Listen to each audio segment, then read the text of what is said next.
This week on NintenDomain, we're going to do our Midwest Gaming Classic preview, and we have Corey on as a guest to come and talk about PAX EAST. Do you like to play games? I gotta buy more games sometime. Apparently I don't like to play games.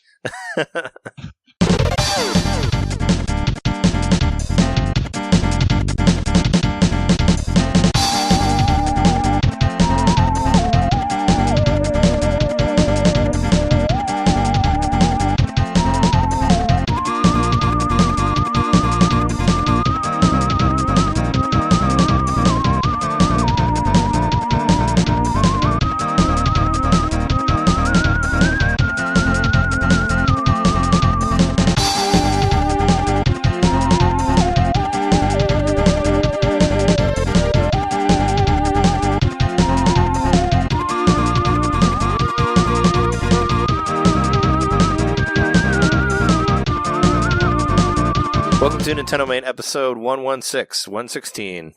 We are your hosts. I'm Trey. Bad Dudes wasn't skip of the week for me, Johnson. I'm Jeremy, already spending that MGC cash, Mikowski. Yeah. I'm John, preparing for MGC in spirit, Knitter. Yeah, this is our MGC preview episode, which we'll do for our intro. And we also have a big section at the, our topic is PAX East, and we have Corey on. Corey Durig from Nintendo POW Block. He was actually there. And he talked to a bunch of people about a lot of cool games and stuff like that. So that'll be in our second half. But yeah, you got to talk to some devs and stuff. It's pretty awesome. Yeah. So stay tuned for that. But in our first part, let's talk about what games we've been playing or what games we got and all that. I'll go first and talk about my middle name. I bought Bad Dudes, even though later the Nintendo voice chat said that was a skip of the week. But whatever. I bought it. I played through it in like a half hour. And it's, it's an arcade. Like, I don't think, if I was going to say a skip of the week, I wouldn't do it for, like, an arcade recreation, because I think that's cool, because I like retro stuff. Like, I think skip of the week is more for things that, like, shovelware. Like, I don't think that's necessarily shovelware. Just because the game hasn't necessarily aged as well, it's still only $8, and I used my points for it, so I only spent, like, $3 on it, so it wasn't really, like, didn't really, like, put a hole in my bank account or anything like that. And I enjoyed it. You're also showing your support for a virtual console. Yeah, exactly. Right. I mean, I bought it. I did my stream. Like, I beat it in a half hour. There's a bunch of different like options you can do on there. It's weird. You can set it to like look like it's being played through a VHS, which is really strange. Like, you make it look like it's played through a VCR. There's like that setting on there. But it's I did back in the day. I always play my games on a VHS tape. Record them first and then pretend to play it again. Well, no, but I had all my stuff running through the VCR so I could record it, like, if I found a cool thing, Back in the day before the internet and all that, which if only I would have known, I would have, like, tried to put those Let's Plays out early, because I was making Let's Plays in high school. I even recorded myself playing Mystical Ninja and gave it to a kid that expressed interest in Mystical Ninja in my art class. I totally recorded and put it on a tape and gave it to him, because I was that. Do you still have old videotapes of yourself playing video games back then? I don't know. Did you record over all those? I don't know where they are. I mean, yeah. I made a bunch at my mom's house. They might still be there, but I don't know. I don't know if I marked them well enough or not, but I did record a bunch of shit. But a lot of them I gave to people. I was like, here's some footage of this game that you kind of want to buy, but you're not sure of. Like, here's me playing it for a while. Like it was early Let's Play stuff. But I did have. And one of those kids was Per Schneider, and he got the idea to found IGN. Wow, passing out video game videos. Wow. Yeah, I went back in time when he was a kid, and gave him a cassette tape. And I was like, here, man, here, look at these cows from Earthworm Jim 2. It's really cool. No, I did actually use. Why don't you peer at this? Yeah, in my broadcasting class in high school, I actually did use a lot of recorded video game stuff.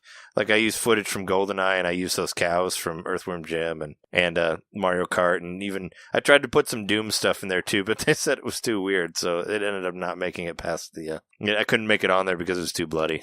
Because I wanted to do because we would show like what the menu was for lunch in school, and I wanted to have like the guys exploding in the background of Doom, like while we're talking about food, and they wouldn't that one didn't fly. So chili for lunch today. Couldn't do that one. Like the little the blood body parts that come down where like makes that little I was gonna use some Doom 64 stuff for that, but that didn't fly. So whatever. I think I tried to put some Quake stuff in there too, and they wouldn't do that either. But fun times with VCRs. Anyway, you can get Bad Dudes and remember when you used to play through a VCR. if you really want to. I don't know. It's cheap. It's $8. I'm just supporting the idea of re-releasing arcades. So that's kind of really they made it the skip of the week. That's kind of harsh. They made it the skip of the week. I mean, they did, yeah. Bad Dudes. I don't know why skip of the week seems like a waste of time to me.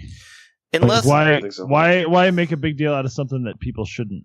I don't know. I think Janet said something like that on NBC, but I definitely agree with that. Like, why waste the time to talk about something not worth wasting time on? There's almost like 20 games that release every week on the Switch. It's like there's like 10 skips of the week every week. You know, it's like I think it's more interesting to say like they do say what the pick of the week is and all that, but there's a lot of skips of the week. Like you can tell shovelware easily on there. You know, like that No Thing game that was like $2. It's like, who cares? That's a $2 game. If you bought it, big deal. You know, if you only had $2, then I'm sorry that you spent it on. Like when I bought Energy Invasion for $5 that time, and it was like, it's not a very good game, but it was $5. Yeah, I mean, if it's something that's like $40 that really sucks, I guess that's worth mentioning. But I don't know, anything under $10 that like may not be great, I don't think it's necessarily worth mentioning. But whatever. And I wouldn't want to it's kind of harsh because sometimes these people making games are 2 or 3 man teams, and it's just kind of an accomplishment to get something out there. And to me, the only I see the value in calling out a truly like offensively bad game. Like if I feel like someone's just trying to like cash in or whatever, right? But that's a once in a while thing. I don't think that's a weekly thing. I think when something is so horrendously offensively bad, where it's obvious they're trying to take people's money, yeah, sure. Like if it had like a shit ton of DLC in it or something like that, which I don't know. Yeah, indie games would do that, but that's the best example I could think of. In some way, like tricking you into thinking you're getting a better experience than you are. Yeah. But if someone's going to the trouble in a small team of making a game, I don't want to like kill their buzz or whatever. They got probably celebrating the office. Hey, we just got a game on the Nintendo eShop. I mean, they see the skip of the week and they're on there. Like, come on. Yeah. I don't think a re-release of Bad Dudes is really one that you should like. I would care that much actually, but that you should go against. But if it's something that's obviously just like thrown up there to try to get people to buy it, then like that Dragon Blaze game, I mean, that's probably more of a skip than Bad Dudes or like Urban Trial Playground. I mean, there's all sorts of crap on here, like animated jigsaws. Bad Dudes. Me, I remember it as it was a lesser Double Dragon. It was kind of like the onslaught of enemies would come on. At least I'm judging from the NES version. That's all I've ever played. Mm-hmm. But I just remember they would just keep coming and coming. And there was no like sort of rhythm or I felt the depth that a Double Dragon had. Mm. But what Bad Dudes did have was the overt ridiculousness. I mean, it's called Bad Dudes. And then you had, of course, the president has been kidnapped by ninjas. Yep. Are you a bad enough dude to rescue the president? Yeah. It's the single greatest cutscene in game history, I think, just for its brevity or just like that. I would say it was a parody of itself. Like it was a self-aware parody, like way early on. It was. It comes across that way, at least. Yeah. Well, in the arcade version, again, I didn't play it, but I saw videos. I did.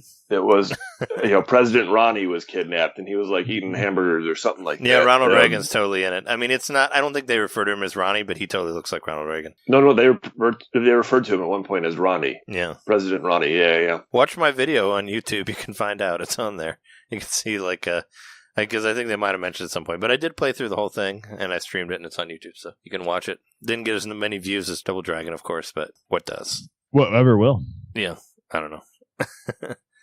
But yeah, no, I played through it. It's fun for what it is. But speaking of stuff that's not skip of the week, I want to talk some news real quick, and hopefully one that John will actually get. You know that South Park's due out in 2 weeks. It's right around the corner. 2 weeks, eh? Yeah, South Park. I'm hoping they'll pull surprise and give me that Stick of Truth for free. Yeah. Yeah, like if they do cool. That, it's a shame that they're not. That, I would absolutely. Yeah, it's a shame that they're not including that in there. Like since they did, or as far as we know, they aren't. But also, the game has not been shown. It's not on the shop yet. But if you go to GameStop or you look it up, the release date is the what is it? The 20. It's the Tuesday after next Tuesday. It's the 24th is the release date for South Park. So it's around the corner. It's in 2 weeks. I'm probably going to get it no matter what. But there's also another release before that we haven't really talked much about. But Labo comes out that Friday before that as well. Yeah. Real soon. I don't know if you guys are, what you guys are planning on doing for that. I kind of want to get the variety one. I'm not going to get the robot one, but The variety one has the remote control car and the piano and all that stuff in there. So that'd be the fun one to play around with. But we got that one coming up in the future here. That'll be basically the way I feel about Labo now. I wish I'd ordered it when I had money because now I don't have any expendable cash after purchases and stuff. So, man, Labo, I might have to wait a couple weeks on that. You just get started on your cardboard creations now, regardless. That's true. Well, you won't. My cats have been helping me out with my Amazon boxes. They've made custom cat creations with their teeth. Yeah, I was gonna say, but you won't be able to. You won't have the software that helps you move them around and all that. You'll just have to, just put That's true. Just put your Joy-Cons in cardboard and just imagine that it's a keyboard that plays stuff, or that it's a piano. This could kind of backfire for Nintendo. Some kids are going to be like, cardboard is great. No more video games. Yeah. I just make stuff. Whatever I want. Some old cell phones and then use the vibrate function and send emails to each other to make it vibrate. I was going to say, you could just... I'll have to get creative with my technology I already have. I'll just learn to make my own Switch out of cardboard. I'll put a WarioWare Twisted inside of it and somehow integrate that into the game. Yeah.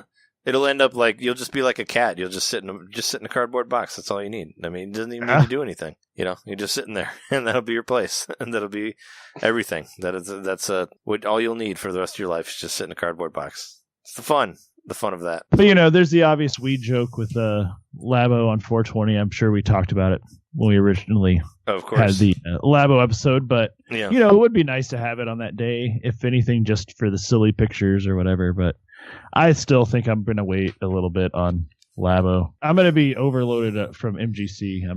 I don't think I need some cardboard on top of it all. I want to get it because I want us to do a Labo episode, and I'll probably be the only one that buys it. So you actually do want to get it on the day?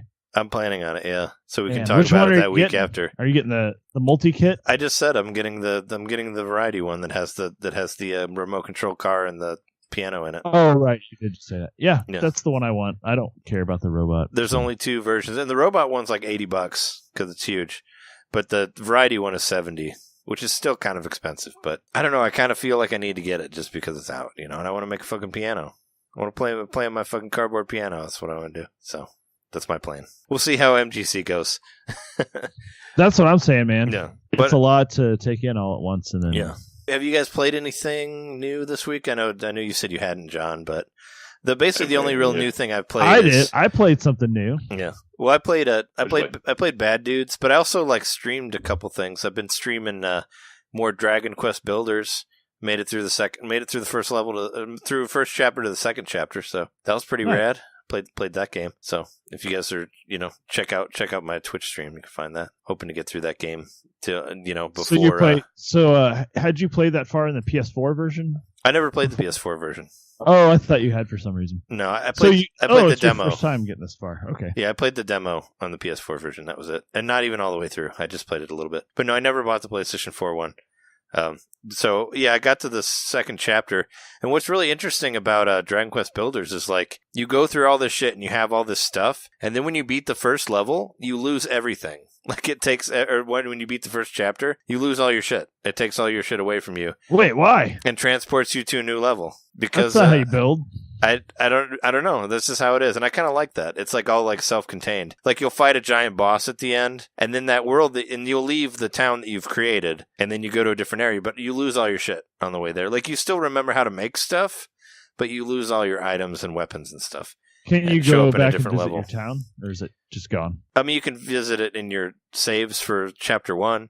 They all save in different areas. Like if you saved a bunch of times for chapter 1, they won't be there for 2. You can go. They're almost like different games, But there's also you unlock shit for a regular thing where you can just build stuff and have.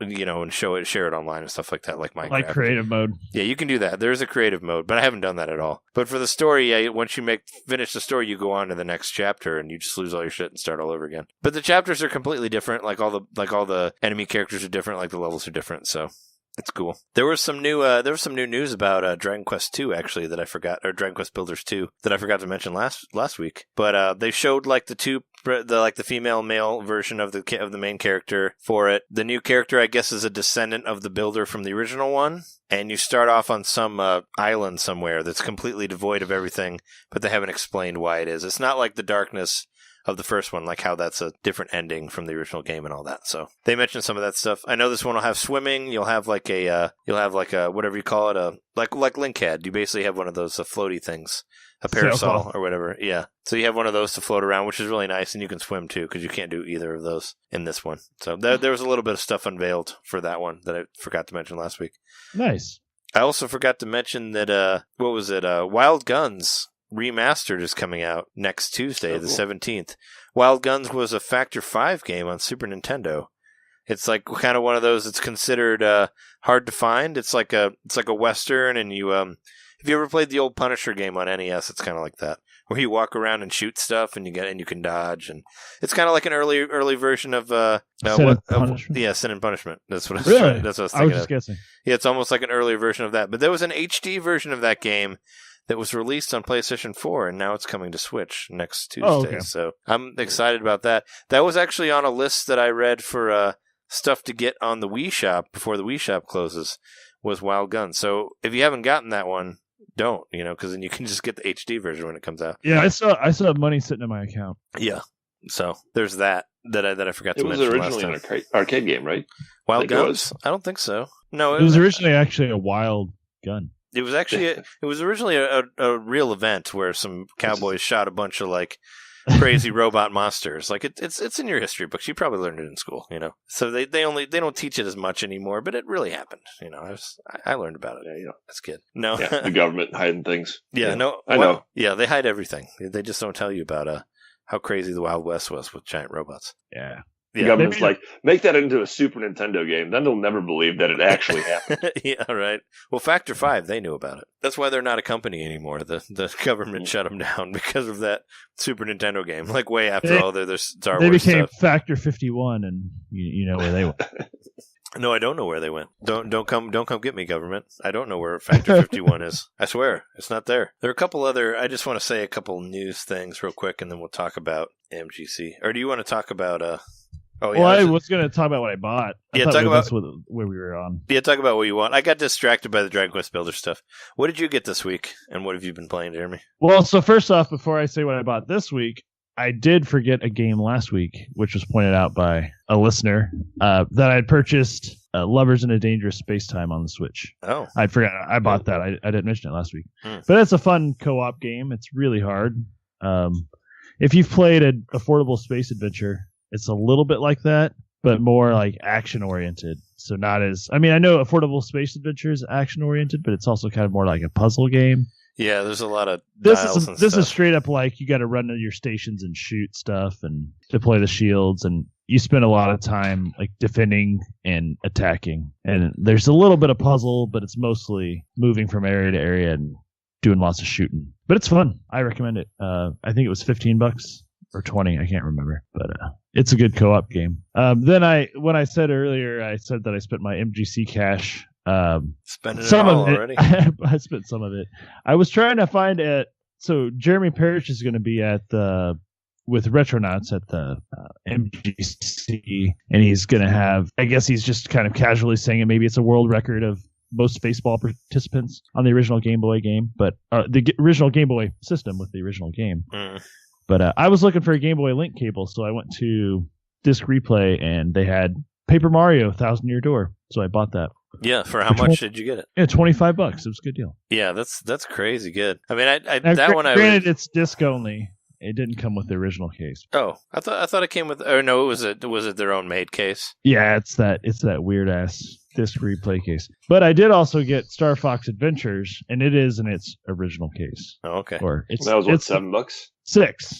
$6. Too much. Yeah, it was the greatest hits edition, so I guess it's not quite as rare as its older brother, but way too expensive. Star Fox Adventures. Should have got it for 50 cents. I'm kidding. I haven't played Star Fox Adventures in a while, and it'd be interesting to return to it and find out if we hate it as much as we did when we originally played it. Yeah, I haven't played either of those games recently, but I know Paper Mario, I've played that enough that I'm probably going to be super familiar with it when I play it again. I've played through that game 3 or 4 times. I really like it a lot. Yeah. Then also, it's not a game I paid for, but I saw a lot of buzz about it online the other day. So, of course, I hopped on the hype train, put a video up on YouTube, actually. of Jelly Mario. Oh yeah, you did play that. I watched it. I watched your video on there. It's like a 2.5 levels or like 1.5 levels. Yeah, because the second level doesn't really end. 1.5 levels. Yeah. It's like it's weird. It's like pretty much kind of like touch fuzzy, get dizzy, but like everything's like that, and you can't like land on anything, and you can't like kill anybody, and you can't collect coins. There's no power ups. There's no coins. Yeah, it's really, I would call it a tech demo more than anything. Yeah, with the exception of like running into enemies and dying when you do. There's only I think 2 to 5 enemies per like screen. So you're not even like seeing very many of them. Mostly you're just like trying to make these weird ass controls work. And basically, I guess I should describe it if people haven't played it. It's on our YouTube channel. Maybe we'll put a link on this description as well. But it runs in your browser. So if you have a Windows computer, I'm not sure if it works on Apple. I've only tried it on Windows through Chrome. So maybe it's through the Chrome extension. I don't know. But it's the original Mario, Super Mario Brothers. The World 1-1 and then like half of World 1-2. But instead of just running through it like normal, you're like you move like a jellyfish, but you're still Mario, and everything's kind of like bouncing around, floating in a weird limbo. The music sounds like touch fuzzy, get dizzy, like you said, Trey. I think that's a good way to like describe the distorted like theme that would normally be playing. It's just like a fucked up version of it. And yeah, you just move from one side of the screen to the other and just see what happens, I guess. It's worth checking out. But I don't know if I'd call it a game. It's definitely more of a tech demo. Yeah, for sure. It's you kind of like, it's almost like you're swimming in the air from what I saw of it. You kind of move like a jellyfish, but is that how it works? Like where you hit A and it kind of like kind of moves around. Yeah. It looks, from what I gathered from what you were saying and the way it was moving, it seemed like there's not really a whole lot of control to it. It's kind of just like, just hope there is. I mean, once you figure it out, you use left and right to adjust the tilt of Mario's head, and then you press up for him to jump. Mm-hmm. But he's really swimming, I guess. But down doesn't do anything. I was hoping down did something. It seems like down has no effect. So you can't move down. You can only point Mario's head in a direction by moving clockwise or counterclockwise, and then move forward by pressing up. Can't even land you, the down? No. So there's one part in World 1-2, if you remember, like, it's an iconic part where you get past all the bad guy, the Goombas and the big tower, the big, like, towers, and then you go to that one spot where if you're not small Mario, you have to slide to get through it, or you have to jump up and break the bricks. Well, that part's really hard in Jelly Mario because you can't break the bricks. You have to, like, slide through that little spot. So you actually have to slide Mario 180 degrees, like perpendicular to the ground, to get him through that spot. Yeah, it's really, I saw that. It's like really weird. It's kind of like a lot of it. I was like, there's no way he can go through there, but it's you got to the end, but you didn't. I'm kind of upset there was no Bowser of some sort. Like you don't. No, there was no Bowser. There's no real ending. A lot of things kind of ends. Yeah. Well, I guess and it shows even the actual scenery and how you interact with it was inconsistent. Like early on, the question mark blocks and the bricks would just kind of like bend and contort when I touched them.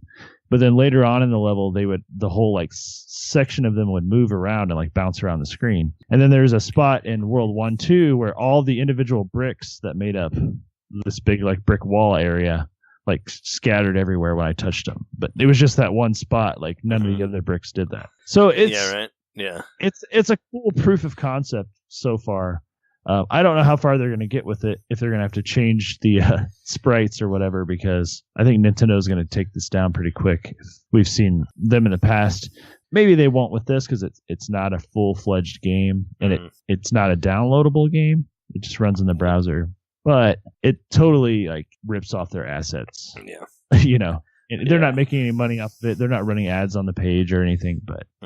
I'm still pretty sure they can just, if Nintendo said take it down, take it down for that very reason. Yeah. So we might not see any more of this. Right. So I was happy to play it now while you can. Of it. And so if it's still up, I mean, check it out and see if it's still up. You guys should. What's the website? YouTube, it's actually just jellymar.io. Okay.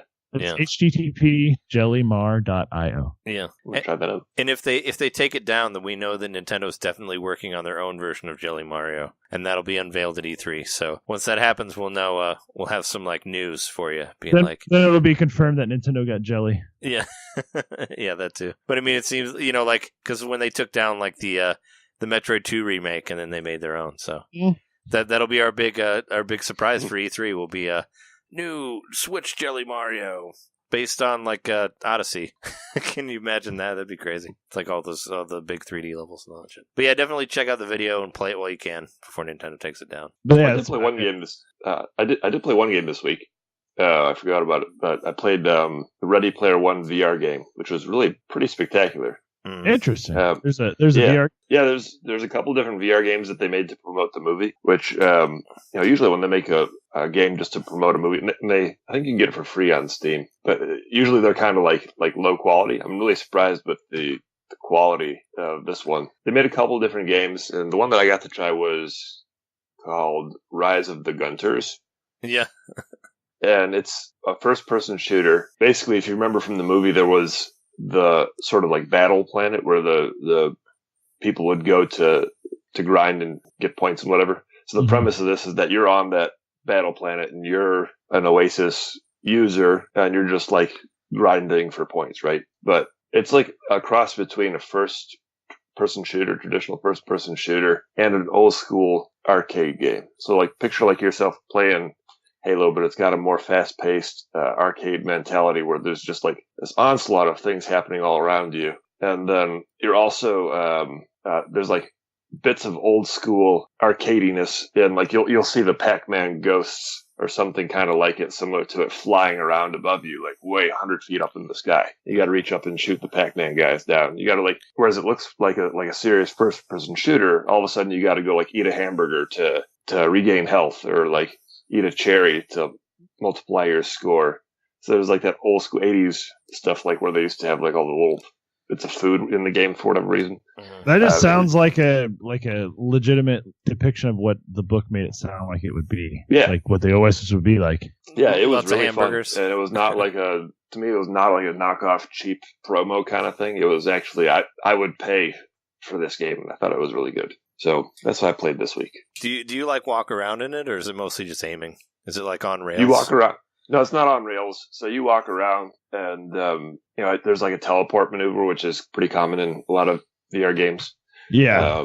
But it works really well, and you have two different options. Basically, it's like a combination of the teleporting plus, on your other hand, it's like a virtual analog stick.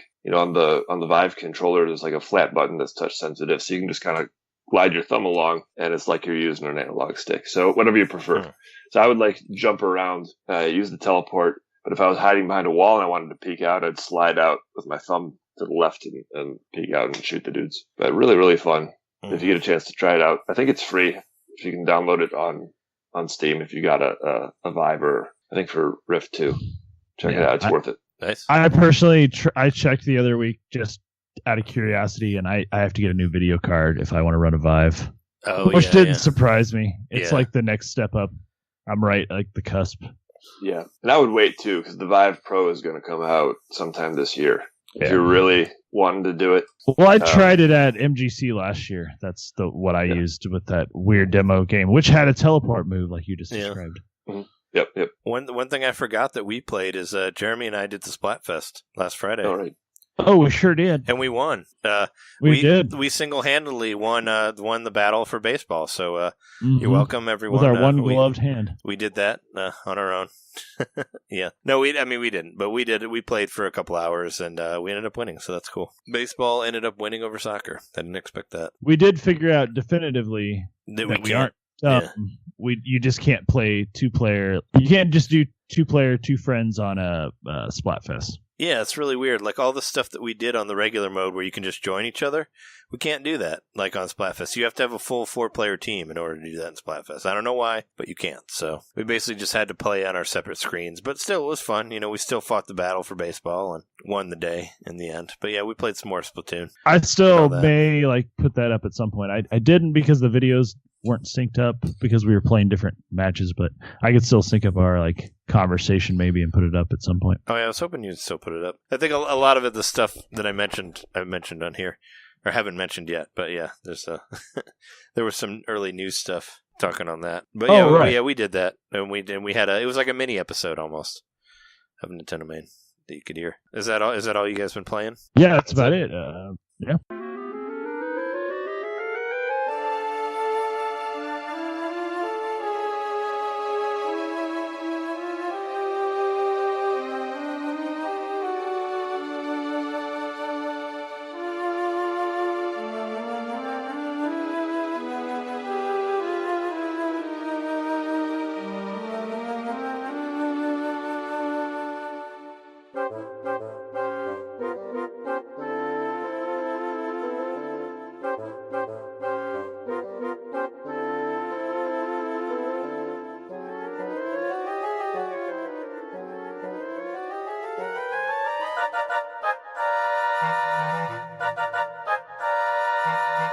All right, I'm going to run through some really quick hit news stuff really quick before we go to our, and then we'll talk about MGC, and then we'll get to our topic. So the game Iconoclasts, I'm sure you remember that. Ed talked about it when he was on our show.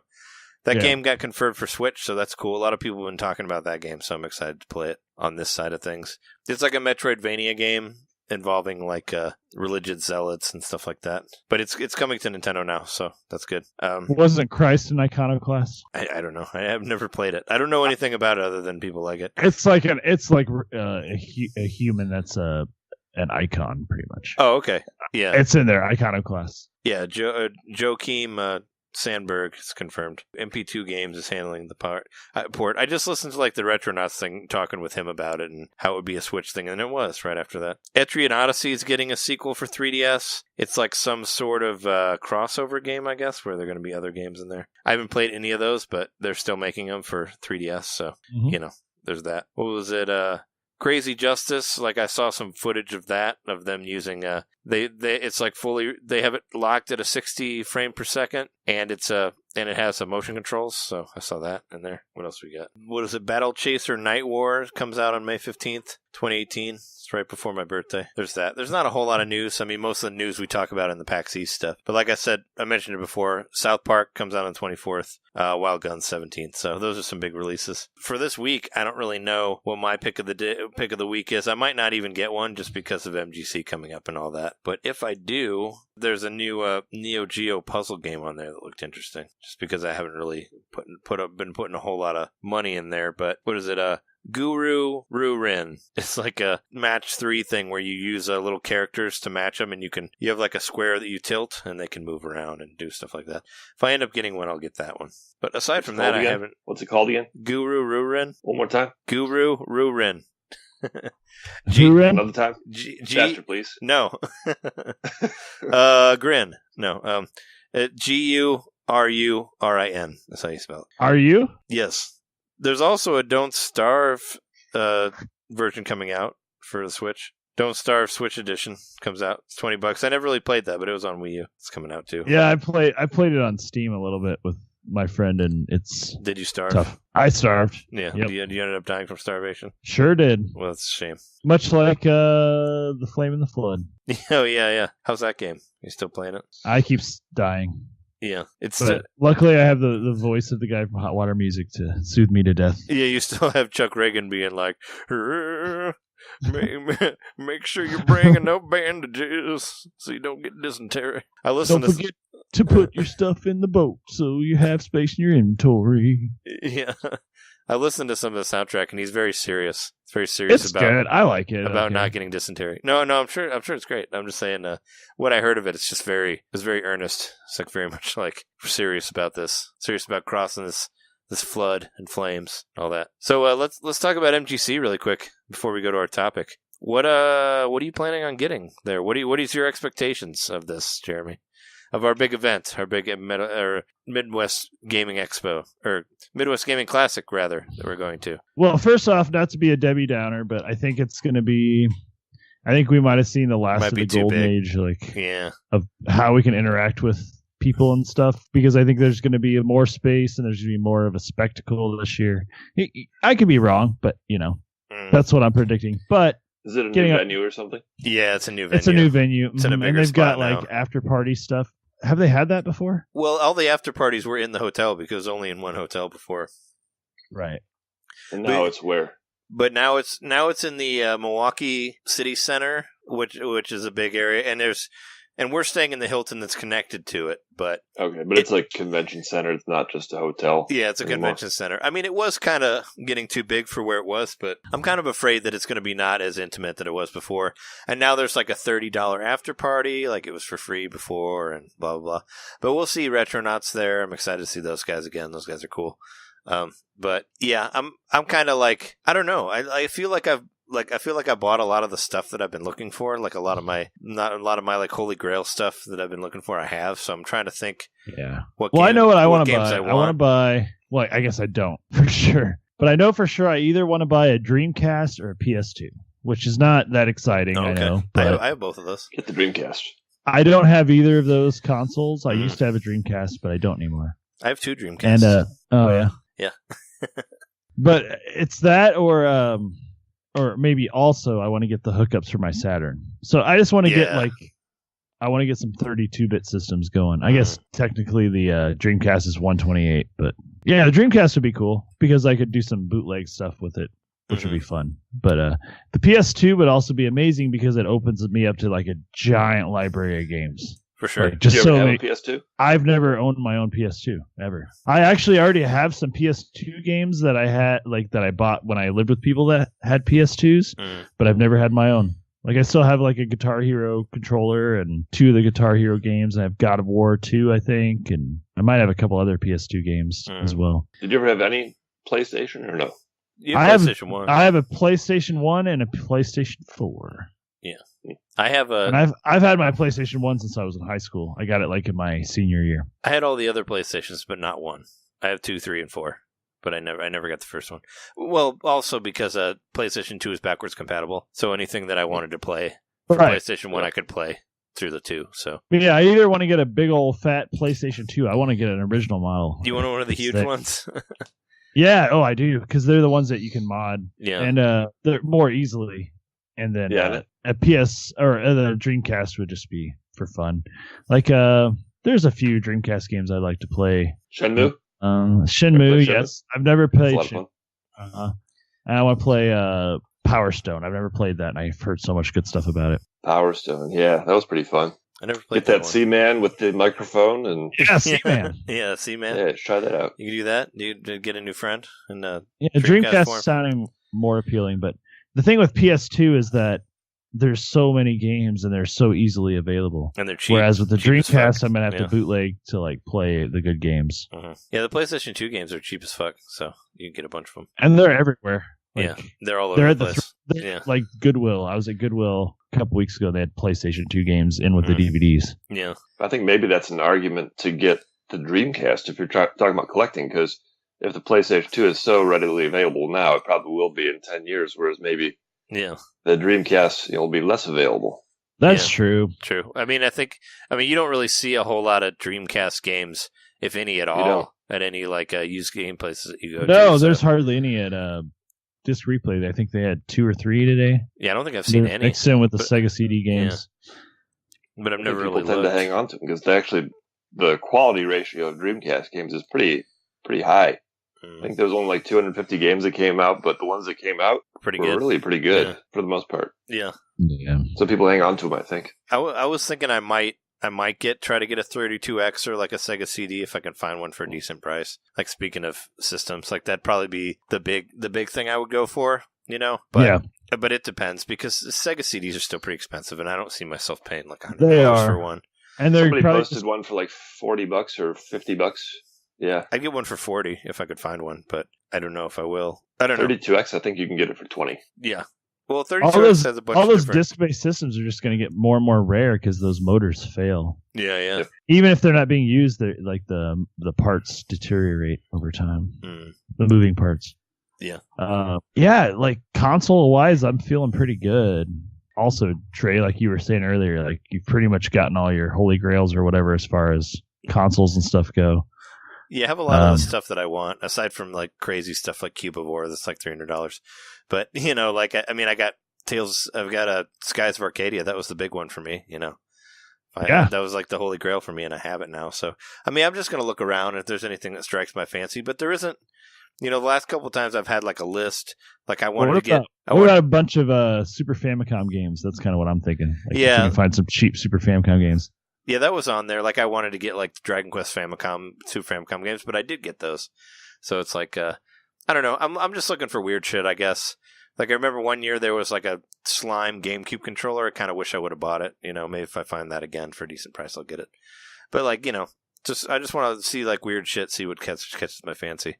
And of course, like, I want to try to get interviews with people there if we can, so hopefully it's not too big. I want to talk to the guys who make new NES games and stuff like that. But do you know of any panelists? What are the panelists that are going to be showing up? All I know is Retronauts, but I'm sure I'm sure Stern will be there. He's always there, the pinball guy. It's a lot of the same folks that were Yeah. That have been there. Like Jeffrey David Wittenhagen Crane's going to will be there. Jeffrey Wittenhagen's going to be there. Yeah, probably the Rampage guy will be there again. I'm sure the DeLorean's going to be there. Yeah, I don't care about that, but that'll be there. The Qbert guy, the Mortal Kombat people are going to be there. Yeah, the Mortal Kombat people were there. Like, I wonder if they're going to do anything for the Rampage movie that's coming out this week. I mean, the Rampage guy has been there every year, like the guy who did all the artwork for it and made the game. But I don't think he's getting a cent from that movie. Probably not. I don't know. I mean, that's about how it works. I mean, I don't think... Rampage was a Midway title. Midway's gone, so I don't know how... I don't know how the copyright for that goes. But I'm thinking there'll probably be a presence from the movie. Like, you got thousands of people there at a classic gaming expo, and this movie happens to be coming out like this week. So I wonder. Maybe they'll have like a giant like animatronic robot. Maybe they'll have a giant animatronic Dwayne Johnson that we can hang out with, or maybe Dwayne Johnson will just be there hanging out. Maybe it'll just maybe. Yeah. Maybe they'll just show up and cook for us all. Yeah, as long as we can smell what it's cooking, right? Oh, I'll be hungry. I'll smell it. Yeah, right. I was going to say something about Dwayne and Rampage, but I forgot it. It has nothing to do with either of those.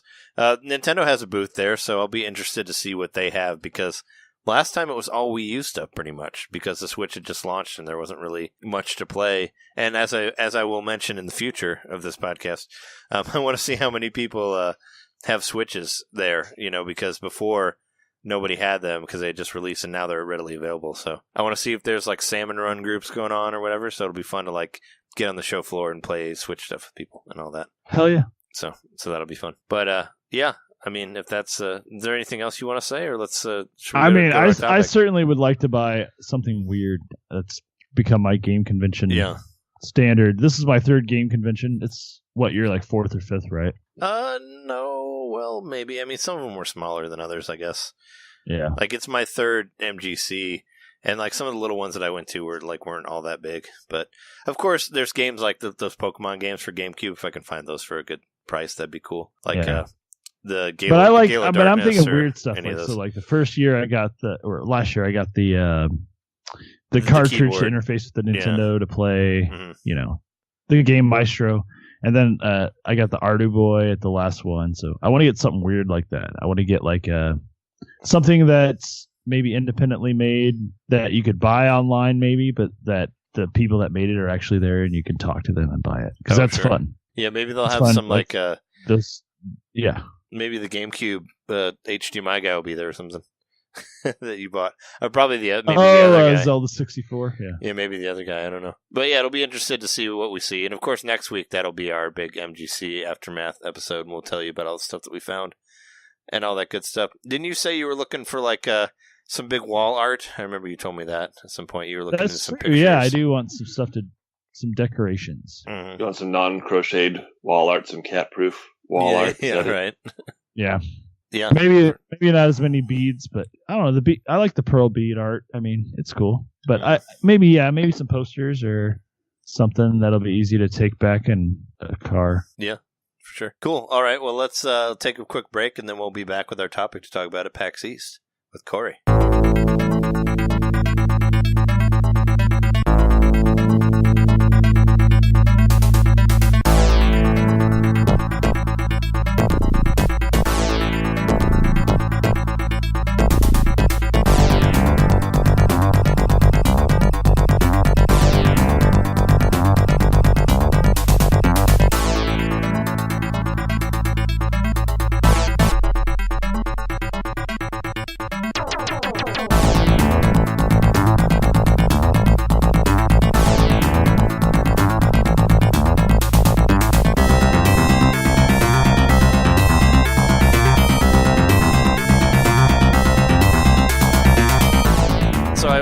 An episode about PAX East this week because I heard there's a lot of Nintendo stuff, and I was like, hey, I know somebody who went to PAX East.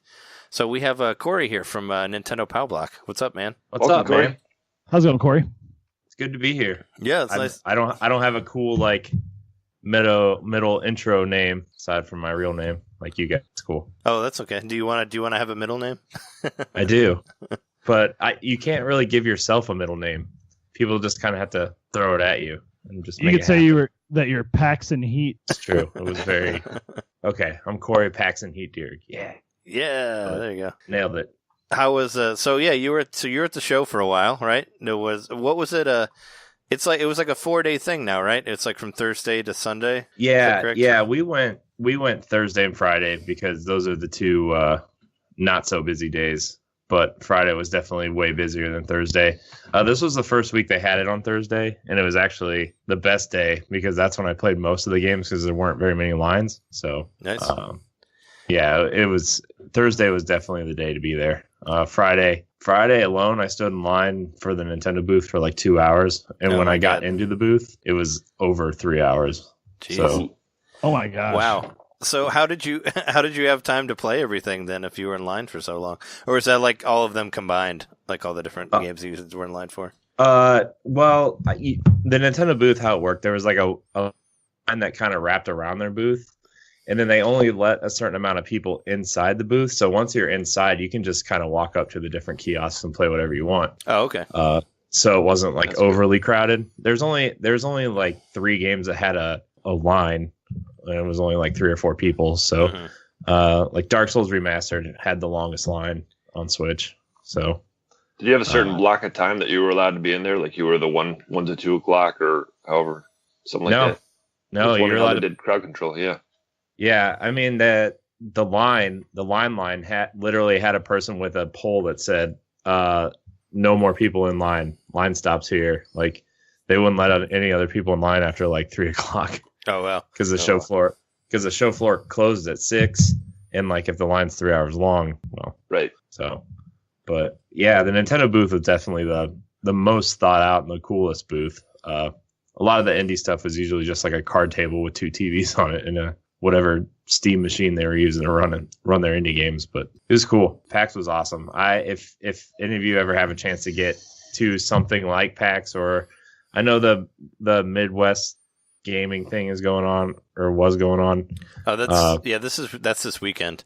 So we've been gearing up for that. Jeremy and I have, so we'll be there for that. But that's different. I mean, PAX is more like new games, and the gaming classics all like old stuff. So yeah, well they had a whole like retro game section on the second floor. Good, like they had a couple rooms where you could go in and rent classic consoles, and you just sign up for about like an hour block, and we had a Halo 2 tournament, and there's Street Fighter and Mortal Kombat tournaments going on in there. There's a lot of weird kind of like import Japanese games there too. So it was a good time. We didn't spend too much time in there though because we wanted to see the newer games. But sure, definitely Friday when all the lines were like hours long. We went in there and kind of just chilled and played some Halo 2 and. It was a good time. A lot of sales there too. Like, can you buy old games, or is it not really that?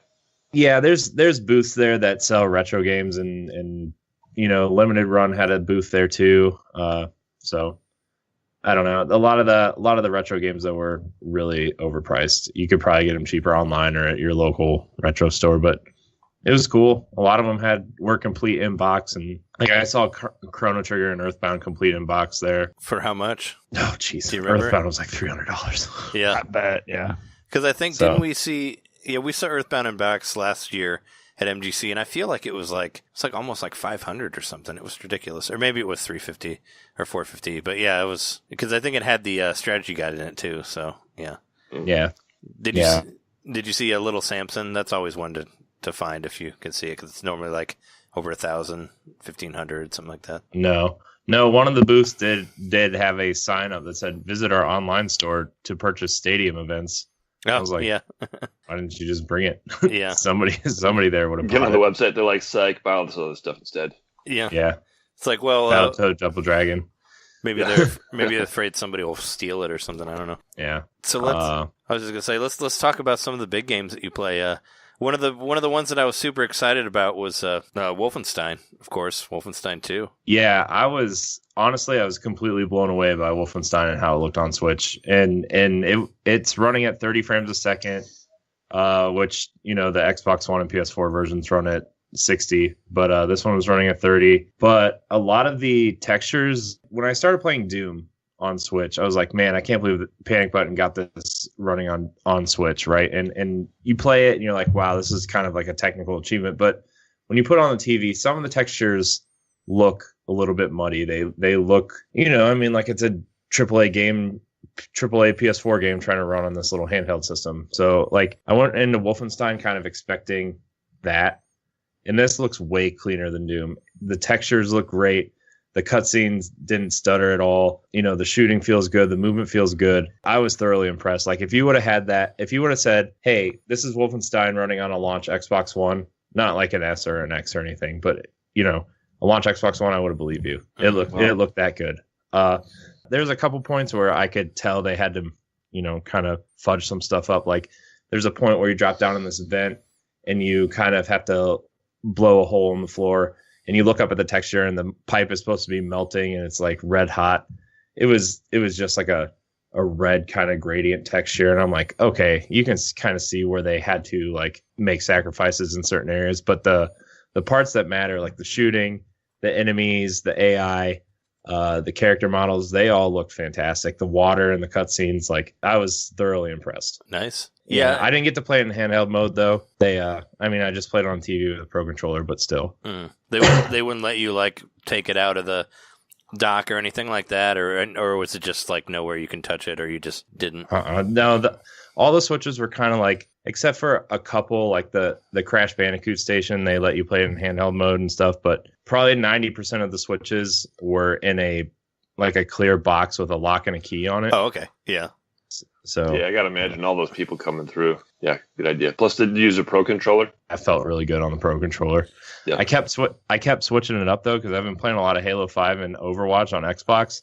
So when it was like press B to crouch, I would press A because the buttons are opposite. Mm-hmm. So, but once you kind of reverse your mind and realize you're playing Nintendo, like it felt really good. I was impressed. I was shocked, actually, because like Doom is a couple years old by now, and it's like, well, it looked good at the time, but it still holds up now because they made updates and stuff. But it's essentially a 2-year-old game that's running on this thing, and this is a game that came out 6 months ago now. Mm-hmm. So yeah, very impressive. Did you get to see any of like the big? Like any of the big set piece stuff? Because isn't there like a giant robot in there at some point? Like I've seen some stuff in the commercial that looks like really huge, and I'm like, I don't know if this Switch can do it, but I'm sure that wasn't in the demo, or maybe it was. I mean, what I was playing and what I was watching, because it starts out, I don't know if any of you guys played Wolfenstein 2, but it takes place after like the opening kind of set piece, and BJ's kind of putting on the robot mech suit. He's putting his feet into it and stuff, and you kind of work your way through this area, and all of a sudden this big cutscene starts playing, and the guy with the dent in his head is kind of working his way up onto this kind of ship, and I don't know any of the characters' names, but the one black guy is kind of helping him up, and this older guy is kind of helping BJ up, and then it zooms out, and the ship is just kind of like floating and hovering on this big body of water, and I was like, I can't believe this is not stuttering at all. Mm-hmm. Like the water animations, like the sky, like everything just looked fantastic. And I didn't see any like giant enemies or anything, but man, that cutscene, I was like, I can't believe this is running on Switch right now. Mm-hmm. Yeah, no, I really want to play it. Like, I like Doom a lot, and I didn't really notice that it looked all that bad. Like, I thought it played fine, but Doom is kind of, I haven't played all the way through, but I've kind of got to the point where it's like every part of the level I get to is like, oh, here's more guys, where it's like this part's like 3 cyber demons, and this next one is like 4 cyber demons. So it'd be nice to play something that's a little more story driven, which I guess Wolfenstein 2 is, right? From what I've heard. I mean, you probably the levels don't consist with like, hey, in this next part we're going to throw more guys at you, and it's which I like. Yeah. But it can get a little old, I guess, after a while. Yeah, the segment I played was just the initial area on the ship, and there's just kind of like, I don't know, this phrase is going to sound weird, normal Nazis shooting at you, but like, it really focuses on movement, and that's kind of something I heard going into this game, that you need to keep moving and shooting at the same time, and kind of picking up ammo and body armor along the way, and I try to focus on that, and the movement feels very good. The strafing and the shooting at the same time feels really good. The dual wielding in the game feels really good. I was visually and and just playing it, I was super impressed. So yeah. Then there's no, I don't think there's any talk of motion controls yet, right? On that, probably. Yeah, there is. They're adding the same motion controls that they added into Doom into this game. Yeah, the panic button rep was there, and I was trying to squeeze some questions out of him. Oh, nice. Did you ask him if Wolfenstein 1 was coming out? If a New Order was gonna be released? I did. I asked him, I was like, so are any of your older games going to be coming to Switch? Like, I don't know, Wolfenstein 1 or, Fallout or Dishonored. He's like, we don't really have anything to announce, but Bethesda is a very strong partner of ours, and we look forward to working with them in the future. I'm like, okay. That's a yes. So that's a really safe answer that lets anything be true, pretty much. Yeah. I read an interview with them earlier from Nintendo Everything, and it was like the same sort of thing where they're like, are you planning on like bringing new games? Are you planning on bringing old games? And they're like, we're basically going to bring out whatever makes sense for the platform to come out. And I'm like, okay. You basically didn't answer anything, but that's like the whole thing. It's like, if we want to, it's basically like, if we want to do some old stuff, we might, or if we want to do some new stuff, we will. And they're basically like, if we can, we'll try to do a simultaneous release if it makes sense. It's like everything was like, if it makes sense, there was no real whatever. But I mentioned it last week, but I got a email from Nintendo that showed both titles on there for some reason, which I found really weird. Like the press release from Nintendo? Yeah, it was a thing. Yeah, that said like Wolfenstein's coming up soon. And if you look at it, it says like Wolfenstein 2 and Wolfenstein New Order. So I was like, yeah, I saw that. I saw that too. I got the same email. Yeah, so it kind of somebody posted that on the NVC forum. I think they did. Did they? Well, I mentioned it last week, but yeah, I saw it and I was like, what's up with this? But yeah, I'm really happy to hear that it's running smoothly. I'm surprised they haven't given a launch date for it yet. You would think they would do that. I think they want to make one last big push at E3. So he said it's coming out soon. He said that Bethesda wants to kind of make sure that it's running smoothly across the board. There's still some tweaks they want to make, but the Panic Button dev said that they're really proud of the work they've done on this, and they learned a lot from porting Doom over with that engine because it's running on the Doom engine, and then they actually learned a lot about movement from porting Rocket League over. Okay. So they're kind of using that, ideology to help, move around the world. So it was cool. It was kind of neat to learn, like, how do you apply stuff from Rocket League to Wolfenstein, but they're doing it. I'm sure there are ways. Yeah, I'm really looking forward to whatever they come up with that's original versus a port, because these guys are, like, kind of amazing. I mean, I remember when we were first talking about, we had an episode where we were doing Rocket League versus Doom. What's the better one? Because my favorite was Rocket League at that time. It kind of still is. And Trey was all about Doom. And still am. After the episode was over, we realized that it was the same guys. They both did. Yeah. They were both. It was a Panic Button. Yeah. So I'm like really excited to see what they can come up with. It sounds like this Wolfenstein is another home run for them. And what a bunch of talented guys over there. Yeah.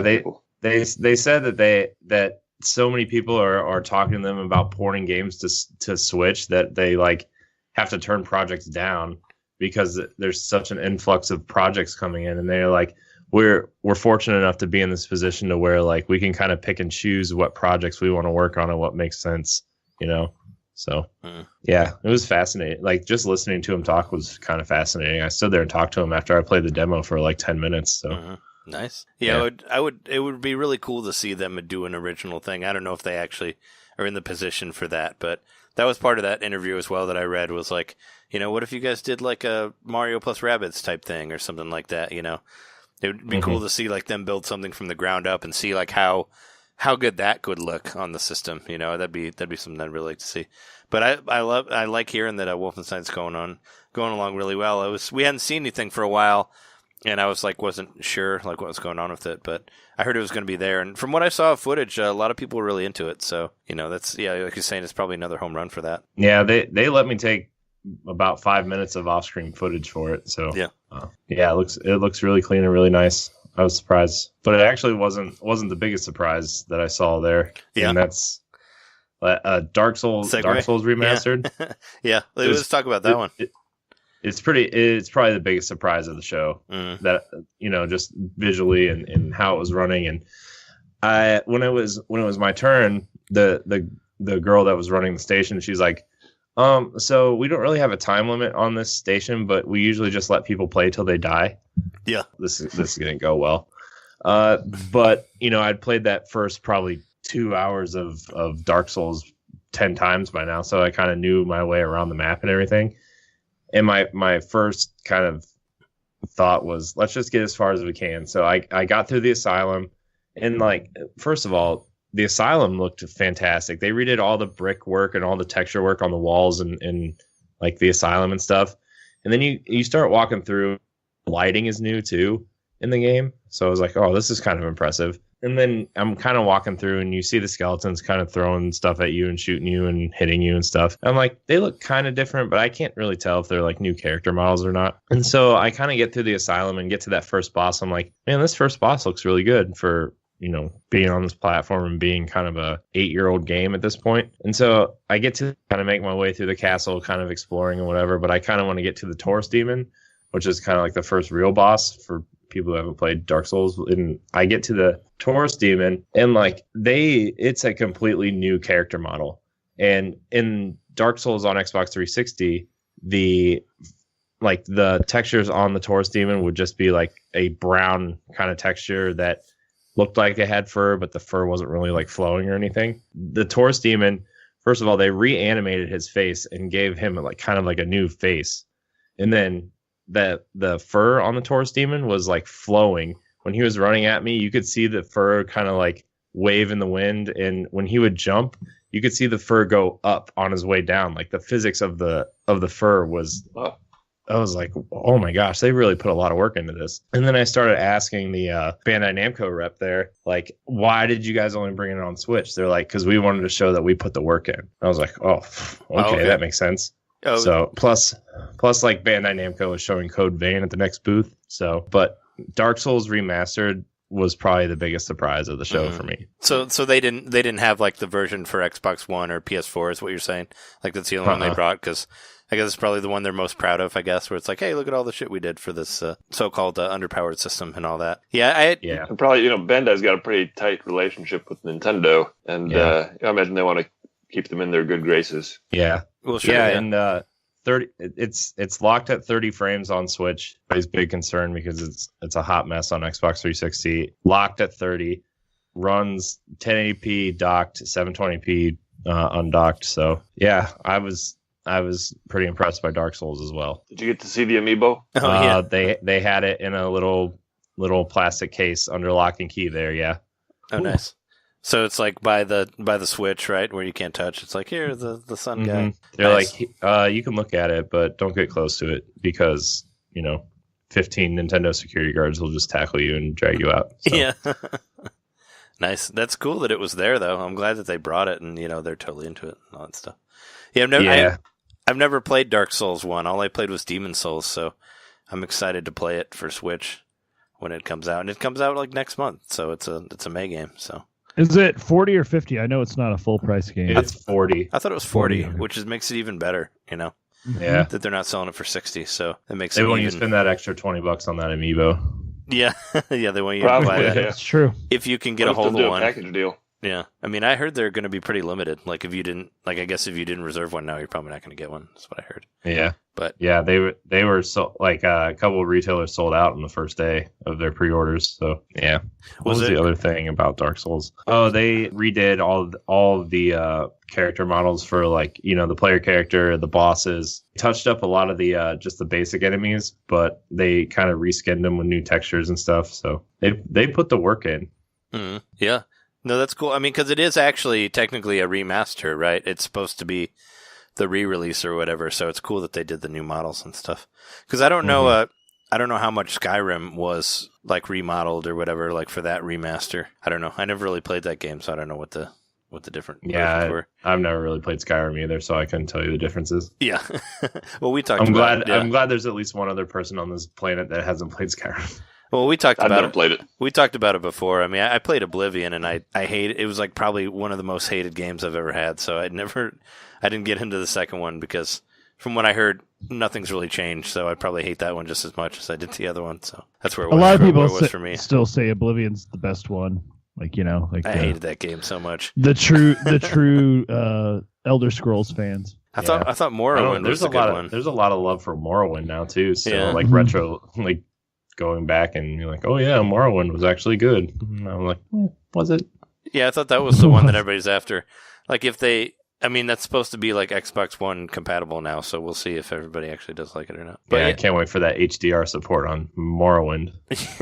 But no, I can't wait to play Dark Souls. I mean, that'll be fun on the brighter side of things because I haven't really played the Dark Souls side.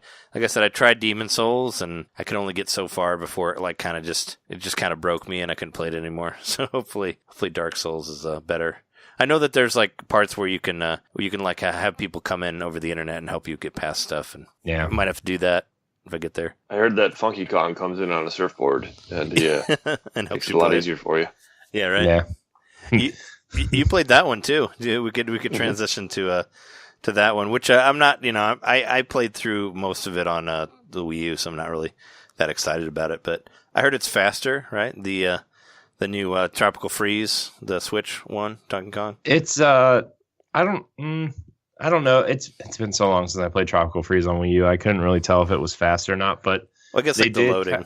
They did kind of redo the character models for Donkey Kong and the main kind of Kong family unit, I guess you would call them. Yeah. You know, the just like in Dark Souls, the fur texture. I don't know what it is about the Switch that allows fur to kind of like flow with the physics of the world, but Donkey Kong's fur looks great.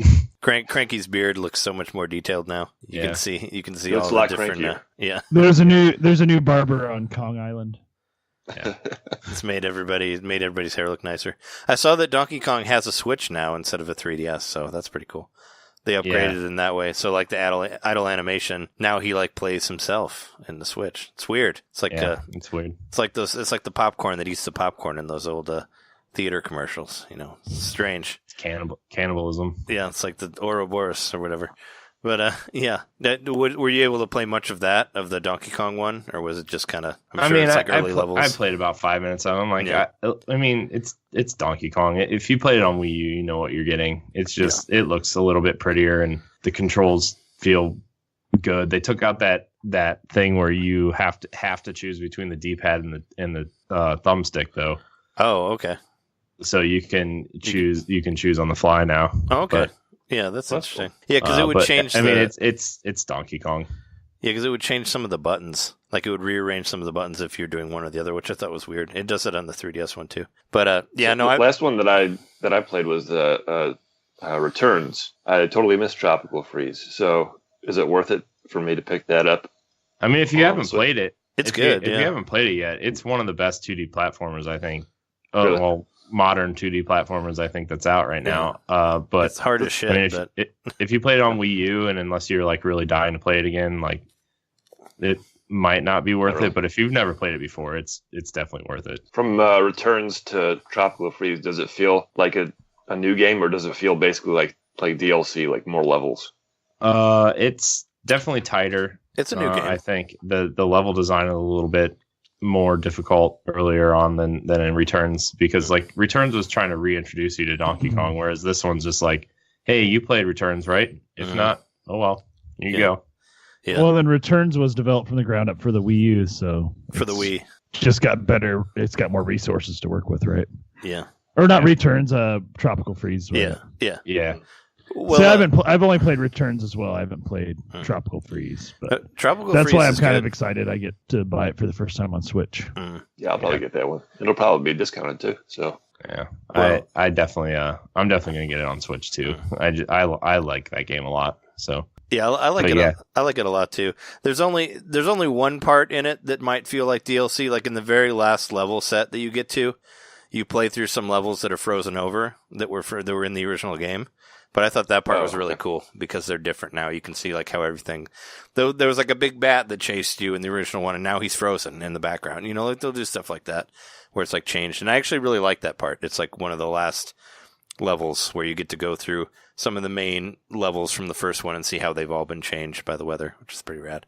But no, it's a really fun game to play, but it's hard as shit. So make sure you buy a lot of lives and all that stuff, because there's definitely a rhythm to a lot of the levels, like where you have to you have to like jump in a certain way and blah blah.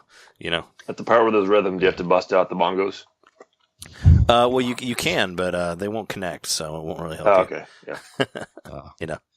Fun fact: barrel does not work to give you 50 lives. So. What about Bad Buddies? I didn't try that. So. Oh, what is as your name that you put in? Yeah.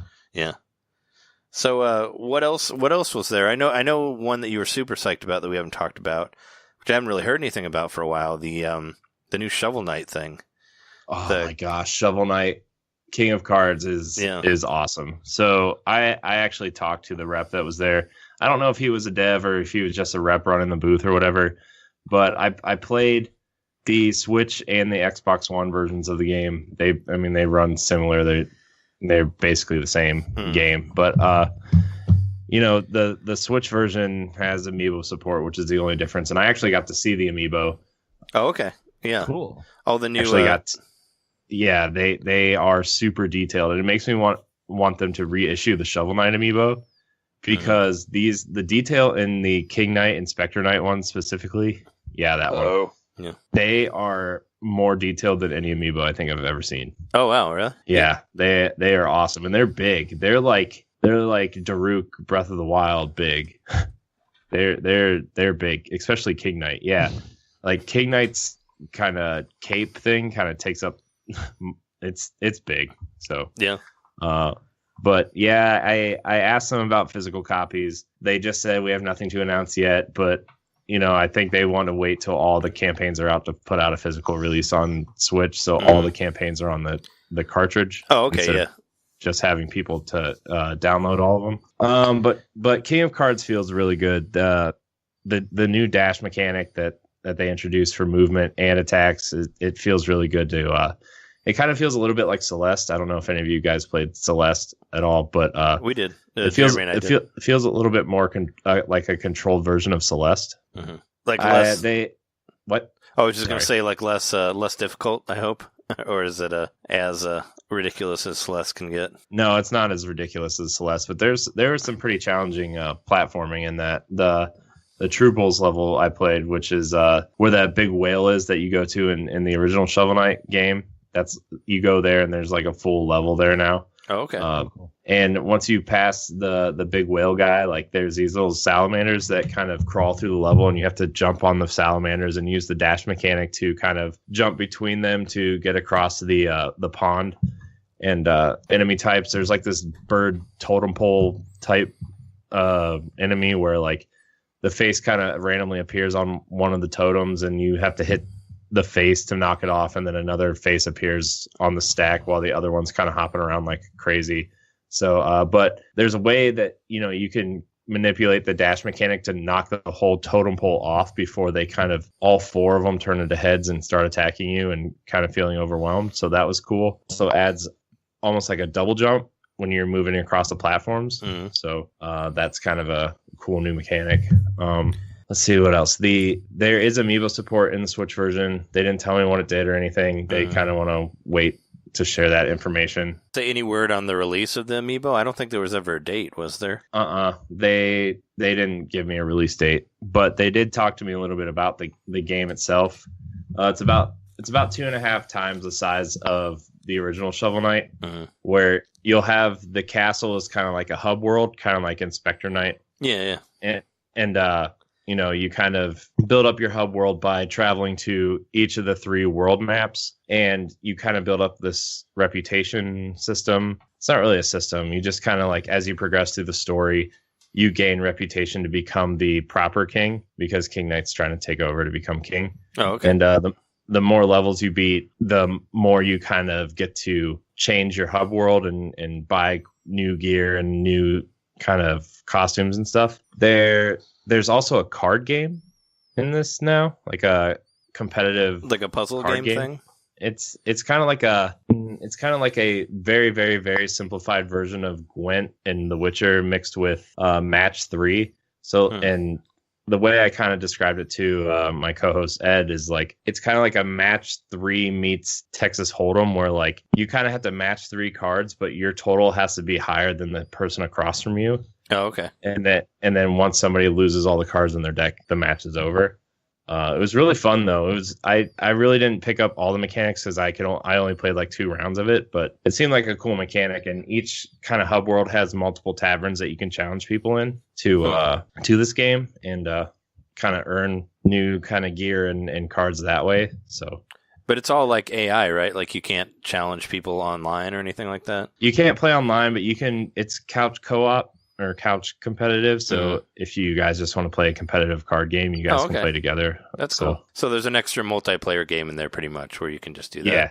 That could be cool. I mean, depending on how good it is. Which after I talked to them about it and kind of talked about it on our show, I was like, how are they going to do that? Because how are you going to hide your cards from the other player? Oh, yeah. They need like another screen or maybe something. There's a mechanic in there. Maybe there's a mechanic in there that I just like kind of don't understand yet because like I really didn't get the full understanding of the game really. It looks like it would take a normal person like 3 or 4 tries to get it down, and me probably like 10. So So there's cards that are like community cards that you're using to build your deck, like you said, like Texas Hold'em. Like so, there's stuff laid out, and then you're matching it with what you have in your hand.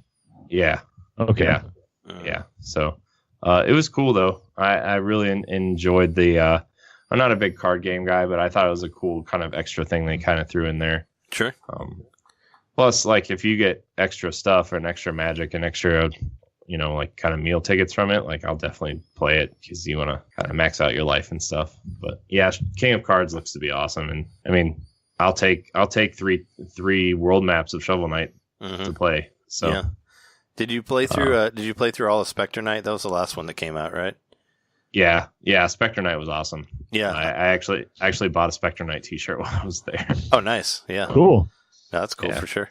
Yeah, that was one of the first games I got for the Switch was a Spectre Knight, and I haven't played it all the way through, but I did play it for a while, and I did like it a lot. So I have to finish that before King of Cards come out.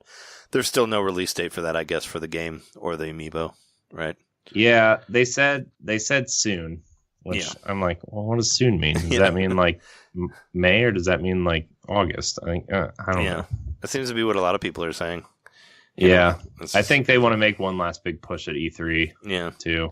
That's only it's only like 3 months away, so it's almost there. Yeah. What was I was trying to think. You played let's talk about I know you played that the rhythm game. What's it called? Just Shapes and Beats. Yeah, Shapes and Beats. You got to play that game. Like, how's that? That game was cool. Like, that soundtrack, like, I don't want to play the game. I just want to listen to the soundtrack because I'm not great at rhythm games or bullet hell games. And if you mix them together, that just sounds like a big disaster for me. But, like, it looks really hard. The music was awesome. Yeah, it's some of the best music I think I've heard in a game in a long time. Yeah, I watched the video of it, and it looked really tough, but the music sounded cool. But I'm super intrigued by it. Like, out of their Nindy presentation, I think, like, that and The Messenger were, like, 2 that I was really, really into. The Messenger was cool too. I mean, if you like NES Ninja Gaiden, like the Messenger is just that.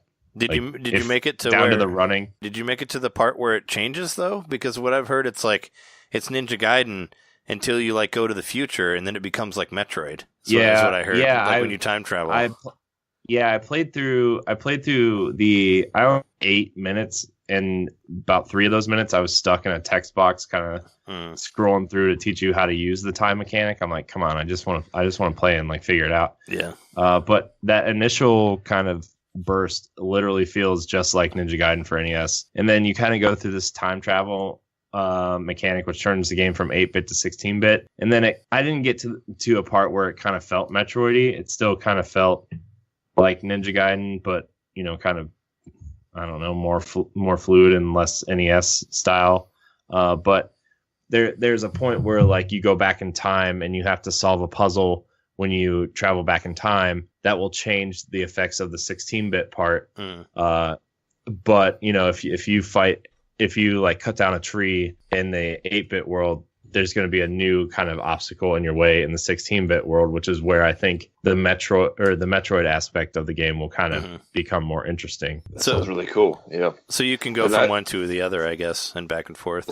Yeah, but I only got to use the time mechanic like once or twice before they kind of like, the demo was over. So they were on a timer. Some cool DLC for that game would be like you go to different eras, expand upon it, do 32-bit. We kind of talked about it a little bit before, but I think there's no reason they couldn't, like, hey, here's a new pack. You can go to 64-bit or whatever, jump around in time and do different eras like that. Well, then it would have to be 3D though. I mean, that would take a lot to make a DLC 3D thing.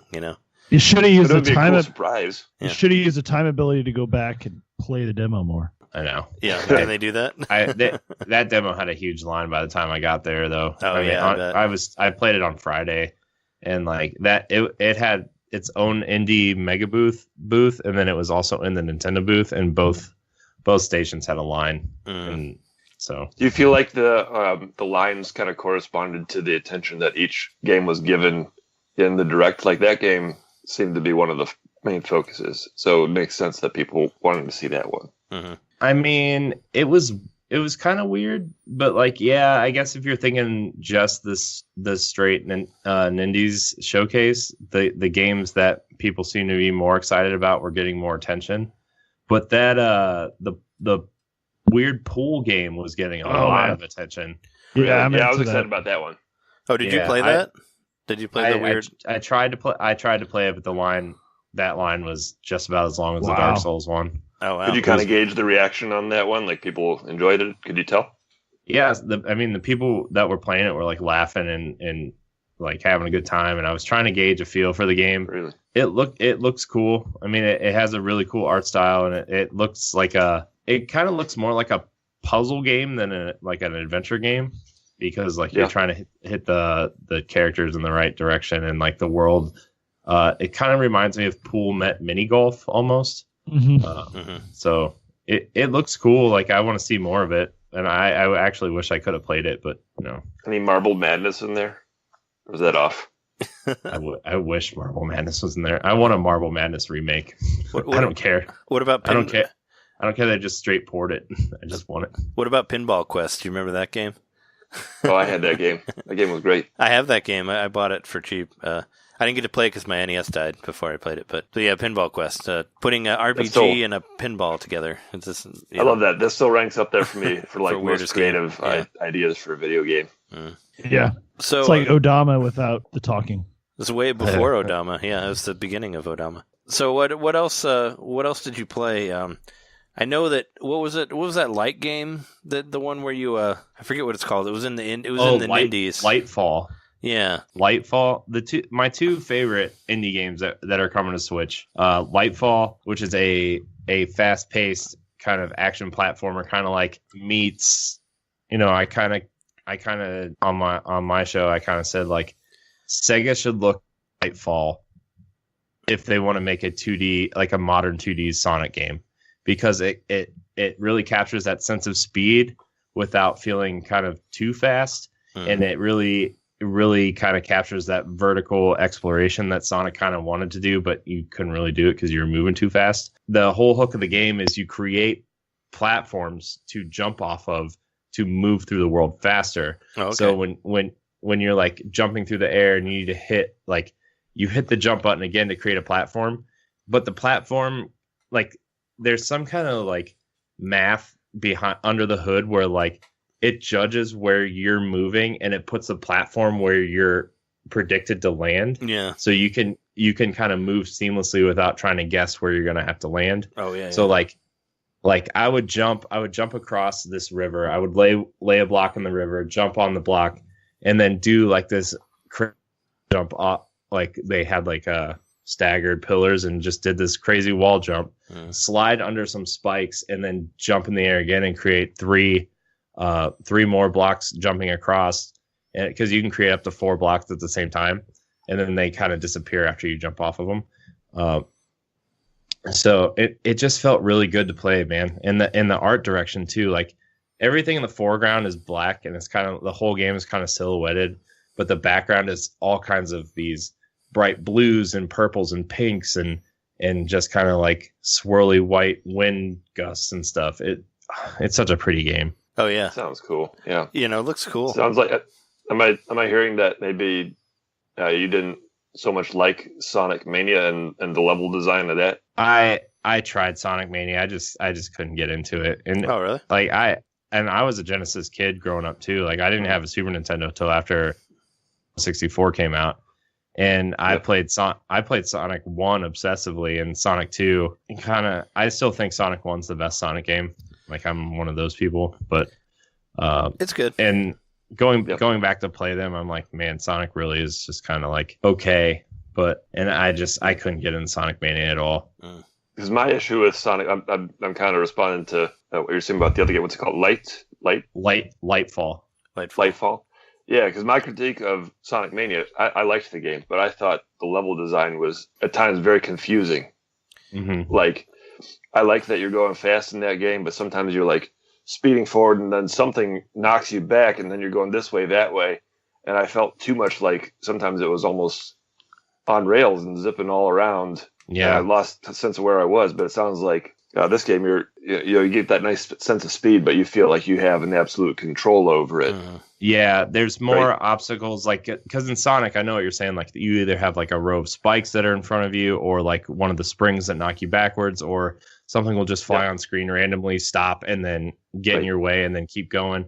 Whereas Lightfall, like, the sense of speed, they want you to keep feeling that momentum. So if something gets in your way, you can drop a platform, jump over the thing, and then just keep going, or do a slide underneath it or whatever. Nothing really ever feels in your way. You just have to be aware of what's happening on screen, and the sense of speed that game gives you feels like you're moving fast, but at a controlled kind of fast instead of kind of overwhelmingly fast like Sonic feels sometimes. Yeah. So. Yeah, that's kind of. All right, well, now I'm interested in that game. Yeah, definitely check it out. Definitely look up a YouTube trailer or something. There's actually there's 3 types of blocks you can drop, where it's the basic platform one, and then there's like a power block which powers like boats and platforms and stuff that you need to, like elevators and stuff, which I didn't really see too much of that in the game. But then there's like the lore block, which you get to these shrines type things and you activate a lore block and you go into this separate kind of world that gives you backstory on like the lore of Lightfall. And it's actually kind of cool that you can sit there and read about the lore of the game just to kind of like take a break from speeding through it. Oh yeah. So you can find out like what the reasoning for whatever the conflict is or like where it comes from and all that. Yeah. Yeah. So there's it was really cool. Probably no release date on that one either, right? I'm sure. They want it. It's out on Steam now, and the Switch version's coming this summer. Okay. So yeah, it's definitely trying to wait for that Switch version because it feels like a really cool game that you can progress through part of the game in like 15 minutes and feel like you accomplished something, or you can sit down for a couple hours and just kind of mash through the worlds. It's cool. Yeah. No, it sounds like a lot of fun. It was like a lot of these were like shown so quickly in the Nindy presentation that it's. I can imagine it's like really cool to go see them and actually get to play them. Like pretty much directly after. Actually, because that one I felt like they just showed it for a second, and then it was like on to the next thing, So did you get to see Western Loathing? I didn't get to see it. Was it there? Yeah, that was the kind of stick figure kind of Western. Yeah, it was there. It didn't really pique my interest, so I didn't. But it wasn't like it was on the Nintendo thing that it was in the Nintendo booth, but it wasn't in the Nintendo booth. It was over in the Indie Mega Booth section. So that was kind of weird because like it was kind of advertised as being in the Nintendo booth. It just wasn't there. Or else I would have played it because I played everything else except for that pool game. What about the Sushi Strikers? You played that, right? Yeah, I didn't really understand the game. Like it's kind of like this match 3 game, and the unit kind of crashed while I was playing it. There's a lot of like crashing units at PAX. Oh, jeez. Like 5 or 6 units crashed on me while I was trying to play games at PAX. And it just kind of like, I get it, they're test builds and stuff. It was kind of a little bit frustrating. But what I played at Sushi Strikers was, it's kind of like a weird puzzle game, kind of weird matching puzzle game where like, I actually feel like the 3DS version is the superior version in this way. Because of two screens? Because the game is very vertical and you can plan out moves ahead and the 3DS gives you more kind of room to see what's happening. Whereas the Switch version kind of has that limited screen real estate. So I was playing it was cool though. It had a really cool art style and everything. But I liked it a lot, like what I saw of it, and I was glad that it was coming out to the Switch because, I love my 3DS, but I love the Switch a little bit better, and it's easier for me to stream it and like to record it and stuff like that on the Switch because they don't have a way to do it on 3DS. So I've pretty much gone for that one whenever it's on both. Yeah, I kind of wish they would like have a 3DS virtual console at some point on the Switch where like, because you know how the Namco Museum, you can kind of turn the Switch vertical and just play it with one Joy-Con sideways or vertical ways. And I think like if you're going to do 3DS virtual console, that could be a way to do it if they had provided a Joy-Con with specific buttons and stuff. So sure. Well, did you play Punch-Out, the arcade? Yeah, I was going to say the Punch-Out did it kind of like that, where they put the two screens next to each other. So that could be a way to do it. To have that got us all very excited last week for potential. I know. I heard how excited you guys were for Punch-Out. But I haven't played Punch-Out yet. I need to, but I've been kind of spending my money elsewhere, prepping for this. Like, we're having. Well, yeah, you've been paxing. Yeah, that paxing that heat. Yeah, yeah, paxing that heat. It was very warm in there. Oh, it was very sweaty. Oh yeah, for sure. I mean, especially with the huge lines and all that. I kind of wish some people that were in front of me would have taken a shower before they went, but that's okay. Oh, yeah. Most gaming conventions, they should have a hose out front before you get in. No, right? What if you're carrying a Switch with you or something and it'll fuck it up? Did you see it? What if your costume is not water resistant, rather? Yeah, I don't want to mess up your cosplay or whatever. Did you see a whole lot of Switches there, like in the public, like were people playing them? Yeah, probably 1 out of every 3 people was playing a Switch. Nice. Or I saw probably half, whatever people weren't playing a Switch, a lot of them were playing 3DSs, and then I saw 2 Vitas. So oh wow, Vitas even. Yeah, I'm really curious for the MGC, like how many Switches we'll see. Because last year when we went, like the Switch was just out, and like you couldn't really find it anywhere.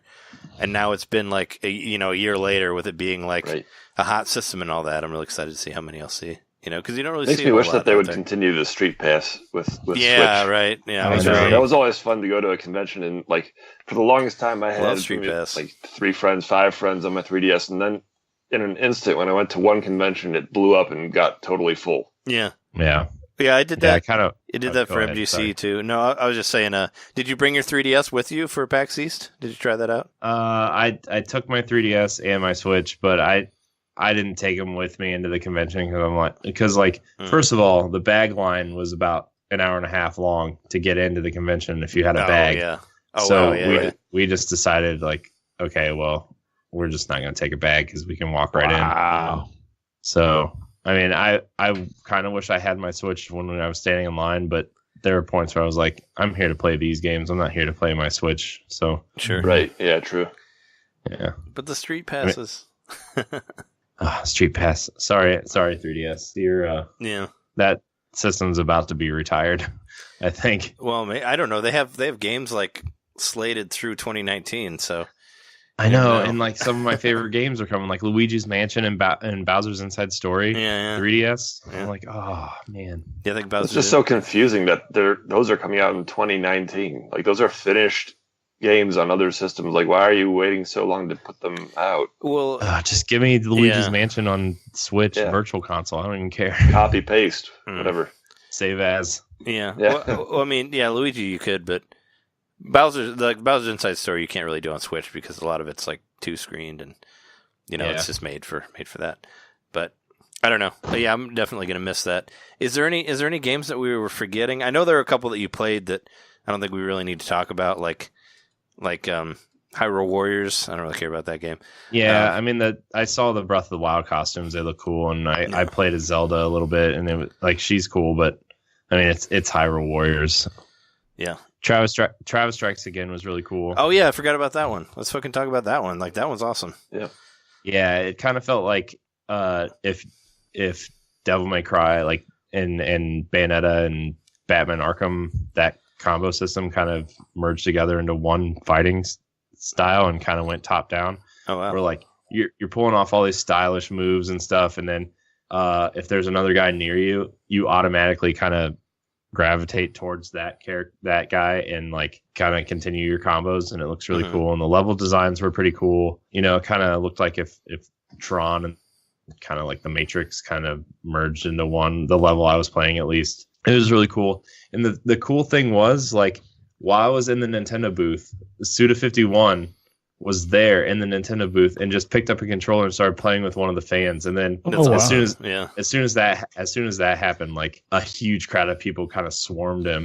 And I was like, well, I want to get my picture taken. Where, like, one of my friends, Joey Ferris, his YouTube channel is Ferris Wheel Productions. Like, he got a picture with him, and I was like, oh, I hate you so much. I tried so hard. Yeah, I saw somebody on NBC had a picture with him too. Yeah. Yeah. It was cool that he was there, though, just, like, playing his game with the fans. It was really cool. Yeah, that's badass. Like, that he came along to be, like, you know, and just kind of, like, just randomly, like, start playing with you. That's really cool. You know, yeah, shows, like, how passionate. That must be pretty cool for a developer like that. You know, who is well known, but not necessarily at a Miyamoto level, where, like, you know, he's been in Time Magazine and regular people know his face, but to, like, be working on your game for a long time and then be able to finally just step out on the floor with the real fans and be recognized and be appreciated. That must be pretty awesome. Oh yeah, that's cool. But yeah, Travis Strikes Again is going to be cool. You know, I liked No More Heroes, but I didn't really, like, get into it. I never finished it or anything. I never played the sequel, but 2 is the best one. This was, like, really cool.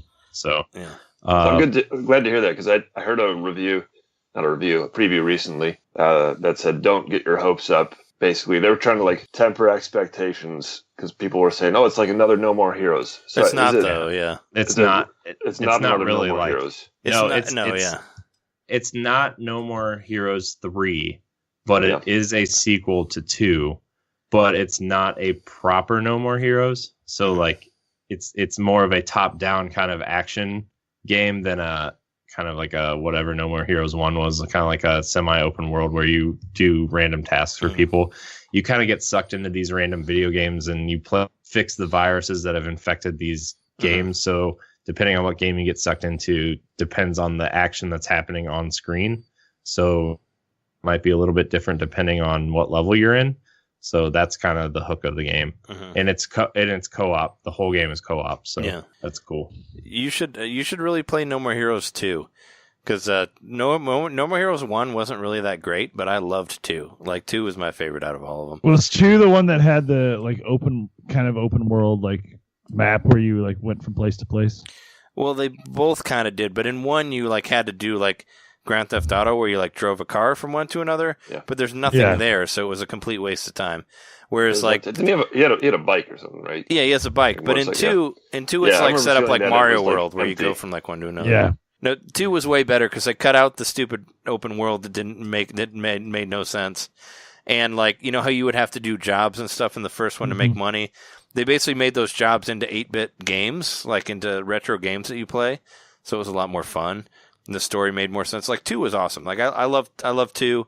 1 was, like, was disappointing, but you should definitely check out 2. Like, because I think that one is conveys the series better. And that's what I thought for this Travis Returns or Travis Strikes Again, is it reminded me of all those, like, side games that you had in 2. And I was like, oh, they're going to make a game that's like pretty much all those, because they were all like these, you know, like smaller retro style games that you play for money and stuff. I was like, oh, they'll do that, but they'll make them more like indie, and that's kind of what I got from the trailer originally. So yeah, that's kind of what you're describing is kind of what that game is. Is like I know a little bit about 2 to say that, like, yeah, that's what they're going for. So a couple more games that kind of caught my interest, but, you know, we'll see. Well, okay, caught my interest is kind of a overstatement. Shaq-Fu I play a little bit of Shaq-Fu, which is coming to Switch. Yeah. It's not very good, and it's kind of racist. Yeah, no, it is. Well, I watched it. Yeah, it is. I watched a trailer for it, and they're very much going into like the like the Chinese, like the big hats and stuff like that, and it's very like maybe we shouldn't be doing this anymore, but it's supposed to be funny, I guess. I don't know. Yeah, it was interesting to play. It was it's not like it's a bad game mechanically. It's just kind of boring. Like there's not enough enemy variety because like I played for like 20 minutes and. The whole time I was playing, only like one other person was playing it while I was playing it, and there's 5 booths set up for it. So I don't think there's a whole lot of excitement for the one thing. The one thing I didn't really care about in that game was like the brawler mechanics are kind of archaic to where like if you're moving up and there's an enemy kind of up above you on the plane, you can't hit them upwards. You have to be standing beside them to hit them. And that was kind of annoying. And like the enemy design was kind of like they kind of like overwhelmed you with enemies more than like having creative enemy types. So like you're sitting there kind of being overwhelmed by multiple of the same enemies instead of, fighting 2 or 3 different enemy types at the same time. And then there's this one part where I clearly thought it was a mini boss. And it took me probably a good 5 minutes to fight this mini boss. I was like, okay, that's cool. I fought the mini boss. I get to the next area and it's a bridge, so it's like a skinnier kind of area to work with. There's 3 of the same mini boss on this bridge. I'm like, oh, okay, guess I'm fighting 3 of them now. And like I got this one power up at the very end of the demo, and it was kind of like this big metal suit with lasers. I kind of felt like Krang from Ninja Turtles, and like shooting all these kind of semi-racist caricatures of Asian characters, like with lasers and this big robot suit, and I was like, yeah, okay, I'm done. So was it kind of tongue in cheek, like the advertisement was? The advertisement acknowledged that the first game was terrible. It's trying to be, and it would be funny if this game was better than the first game, but it's kind of the same as the first game. I would almost say the first game's better because it's more creative and has more enemy variations and stuff. Wasn't the first game a fighting game?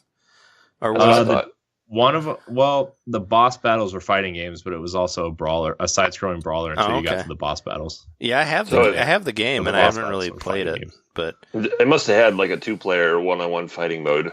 Yeah. Right. Yeah. That's probably what we're thinking of. But I believe we're getting it for free though, right? Because you got an NBA Playgrounds, right, Corey? I did too. So yep. So we get to play that game for free. So yay! Oh, I didn't know that. Money on that. Yeah, because I wouldn't play money for it, but I was like, I saw that and I was like, oh yeah, I bought NBA Playgrounds. I get that game for free. I'll do like a, like a new Switch Thursday stream or something with it, and probably never play it again after that. Yeah. I'll download it, play it for like 5 minutes, and be like, I'm good. And I'll just go back to collecting moons in Mario or something. I don't know. I'll find something new by then to play. Well, I mean, like Dark Souls or Wolfenstein, like all that other stuff we talked about. That sounds really cool. Yeah, all the good games that are coming out. Yeah, Shaq-Fu. It would be kind of fun if this game started a trend of new releases of notoriously bad games. Chaos in the Windy City. Switch. Chaos in the Windy City is the next one coming up. Back. Yep. Yeah, the Michael Jordan Chaos in the Windy City, which I have that game too. That game's amazingly. It's just ridiculous. No, maybe this will just spawn a Charles Barkley Shut Up and Jam game. Charles Barkley. Yeah. Shut Up and Jam. Oh my gosh. I remember I wanted NBA Jam so bad, and my parents bought me Barkley Shut Up and Jam. Oh no. Oh wow. So that sucks. Fatal parent mistake. Yeah. I had the same thing happen when Galaxy came out. I wanted Galaxy for Christmas. And I got Super Paper Mario, which is like, okay, but close. Yeah, not Galaxy. I returned That's rough. Yeah, Garage was pretty cool. That was in the indie showcase. It kind of felt like a darker, grittier Zombies Ate My Neighbors, which was cool. And like they kind of positioned it as a twin stick shooter, but it wasn't really a twin stick shooter. It was kind of like, okay, I can use the right stick to go wherever I want and shoot wherever I want, and you could use the right stick to aim and stuff, but if you're facing that direction, you're gonna shoot anyway. So it was cool. And then Dead Cells is kind of like the last big standout. Yeah, Dead Cells. That one's supposed to be really good. I don't really know much about it though, but I know I've heard people talk it. It's a roguelite kind of Castlevania-y game where like you have this big sprawling map that you can explore, and there's kind of like 4 distinct areas where there's a kind of like a boss dungeon, but the boss dungeons are procedurally generated, where like the main map is always the same, but the boss dungeons are procedurally generated, and you kind of have to explore the map and kind of save up this currency called cells to have upgrades. And you can find upgrades throughout the map, but if you die, you lose those. But the upgrades you get from buying cells or using cells to buy your upgrades, you get to keep those upgrades. Oh, okay. So you're kind of progressively getting more powerful, but you can lose weapons. You can not find the same weapons in the areas that you found them before. Graphically, oh my gosh, this is one of the prettiest pixel art games I've seen since Shovel Knight, probably. Oh wow. The animations are fluid. The movement and just moving through the world feels really good. The attacks feel really responsive. And, I was talking to the dev because he was standing there kind of manning the Nintendo station. And like, it's kind of hard to ask questions when their native language isn't really English, and he was trying to explain the game to like and I'm sorry, I'm not really trying to be mean, but like kind of broken English and a loud kind of convention center, and you can I try to pick up bits and pieces of what he was saying, and he's like, oh, take the shield because you're kind of a new player, and there's a bow and a shield laying on the ground in the same area, and you can only pick one to take with you as your secondary weapon. And he's like, take the shield since you're kind of a newer player, and of course I took the bow because I want to see what the bow feels like.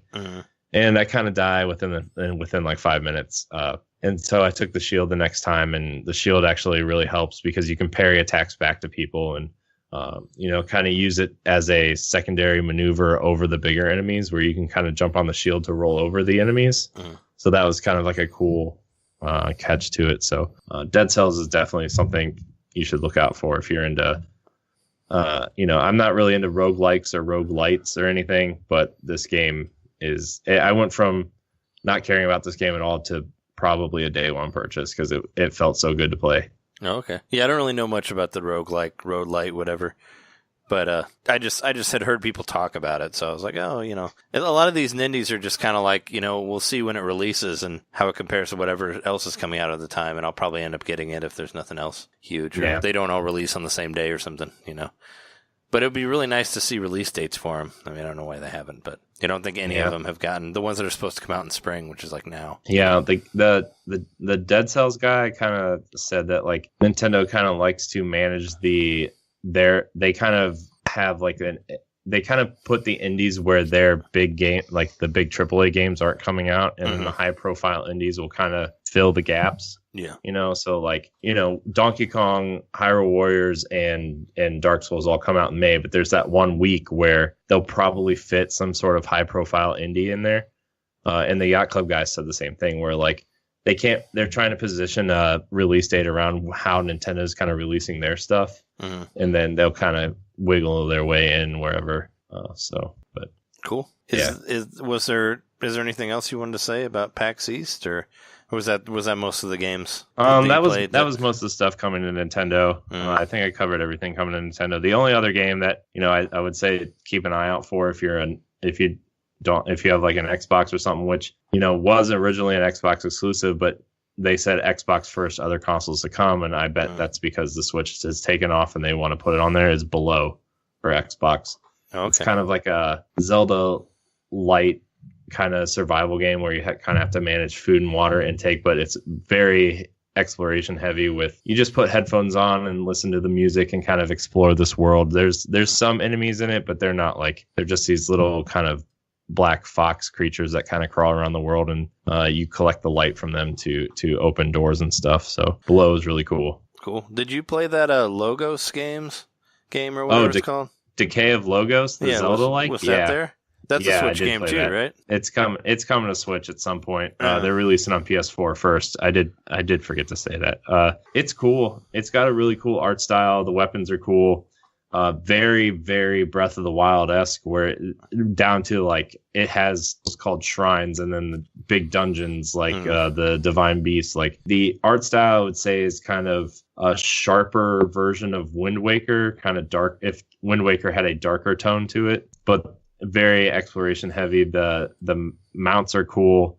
And I used a bow staff in the game because I was like, well, this is different than Zelda. I want it to feel a little bit different than Zelda, but still have that Zelda feel. And the combos and stuff are really cool. Yeah, it was cool. I only played about 7 or 8 minutes of it, though. A lot of the high-profile indies were kind of like the lines where they were trying to get people through the line and stuff. But what I played was really cool. Combat felt fluid, everything. So yeah, and it kind of looks more like a Wind Waker, right? Like it's like more cartoony and all that. Yeah, it's kind of like if Wind Waker kind of had a lot of greens and browns and kind of navy blues instead of the bright greens and bright blues and purples. So yeah. No, I mean any sort of Zelda type game I'm totally into, especially if it looks more cartoony and all that. Yeah. Totally down for it.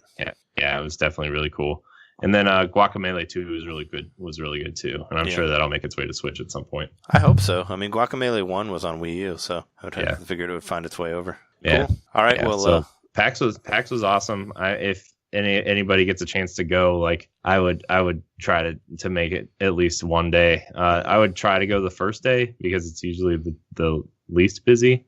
And you usually get to do most of what you want to go there for. You know, I would say if you're going to go for 2 or 3 days, check out some of the panels. The panels were really cool. I only got to go to one this year, but the first year I went to 2 panels, and the panels are always fun. So how much is the ticket? I think with tax and fees and everything, each day was like $53. Well, that's reasonable. Yeah. Because but where they get you is like food and hotels and the drive out there obviously wasn't cheap. So, but it was a good time. Are you planning on going to E3 also? Since that's public? Not this year. I wish, but not this year. I do plan on getting out there at some point. We'll see. I'm trying to like go to at least one convention a year.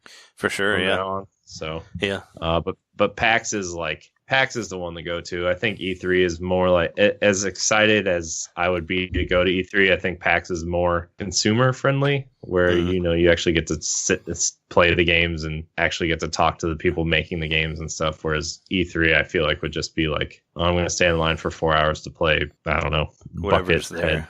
Yeah, I don't know. So. Yeah, or like or whatever Nintendo has, Smash Brothers, Pokemon, right. Metroid, whatever. Right. Whatever shows up there. Cool. Well, thanks for being on and talk to us about PAX and all that. We definitely could not have not given all the information that you did for that. It seemed like you definitely got a lot of cool shit from the people there, and it's good to hear that the big ones like Dark Souls and Wolfenstein are looking really good. So yeah, I'm excited about both of those. Yeah, that was probably the most exciting thing, was to see these bigger kind of AAA games that Nintendo kind of lacks in some of the areas in the past console generations. It's kind of nice to see those games kind of pop up and run well and do well. So cool. Yeah. All right. Cool. Well, that's been our episode 116. You can find us at NintenDomainPodcast.com, and we can find you, Corey, at what's your Twitter and all your different stuff. You can find me at CoreyNHD on Twitter and Instagram, and you can find my stuff on youtube.com/NGRradio and NGRradio.com. Nice. Yeah, definitely check that out. And I know you have a lot of videos as well from PAX East that you guys can check out on there. I'll put a link to the YouTube on the description for the episode. And you can find us at Nintendo_domain. That's a Twitter. You can also find us at twitch.tv/NintenDomain Podcast or youtube.com/FINGMATER Fingmater. Can catch all of our stuff on there. And thanks again for coming on, man. Yeah, thanks, man. Thanks for having me. It was awesome. Yeah, no problem. Nice to have you back. Cool. We'll see you next week when we talk about our MGC goodies and all that fun stuff. See ya.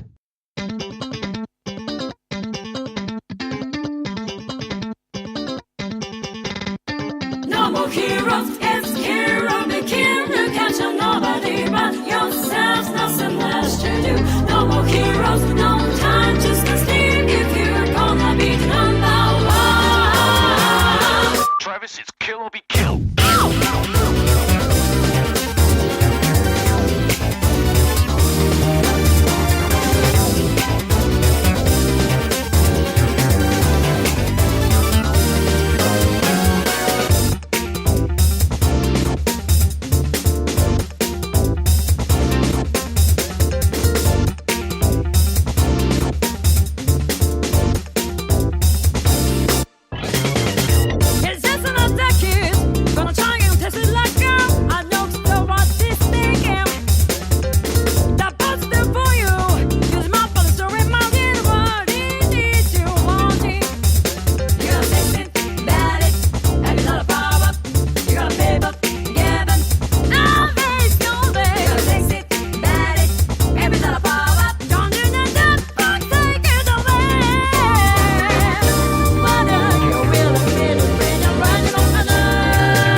Well, they made the characters kind of look like Final Fantasy characters, if that counts. Like his avatar, like their hair is all Final Fantasy inspired.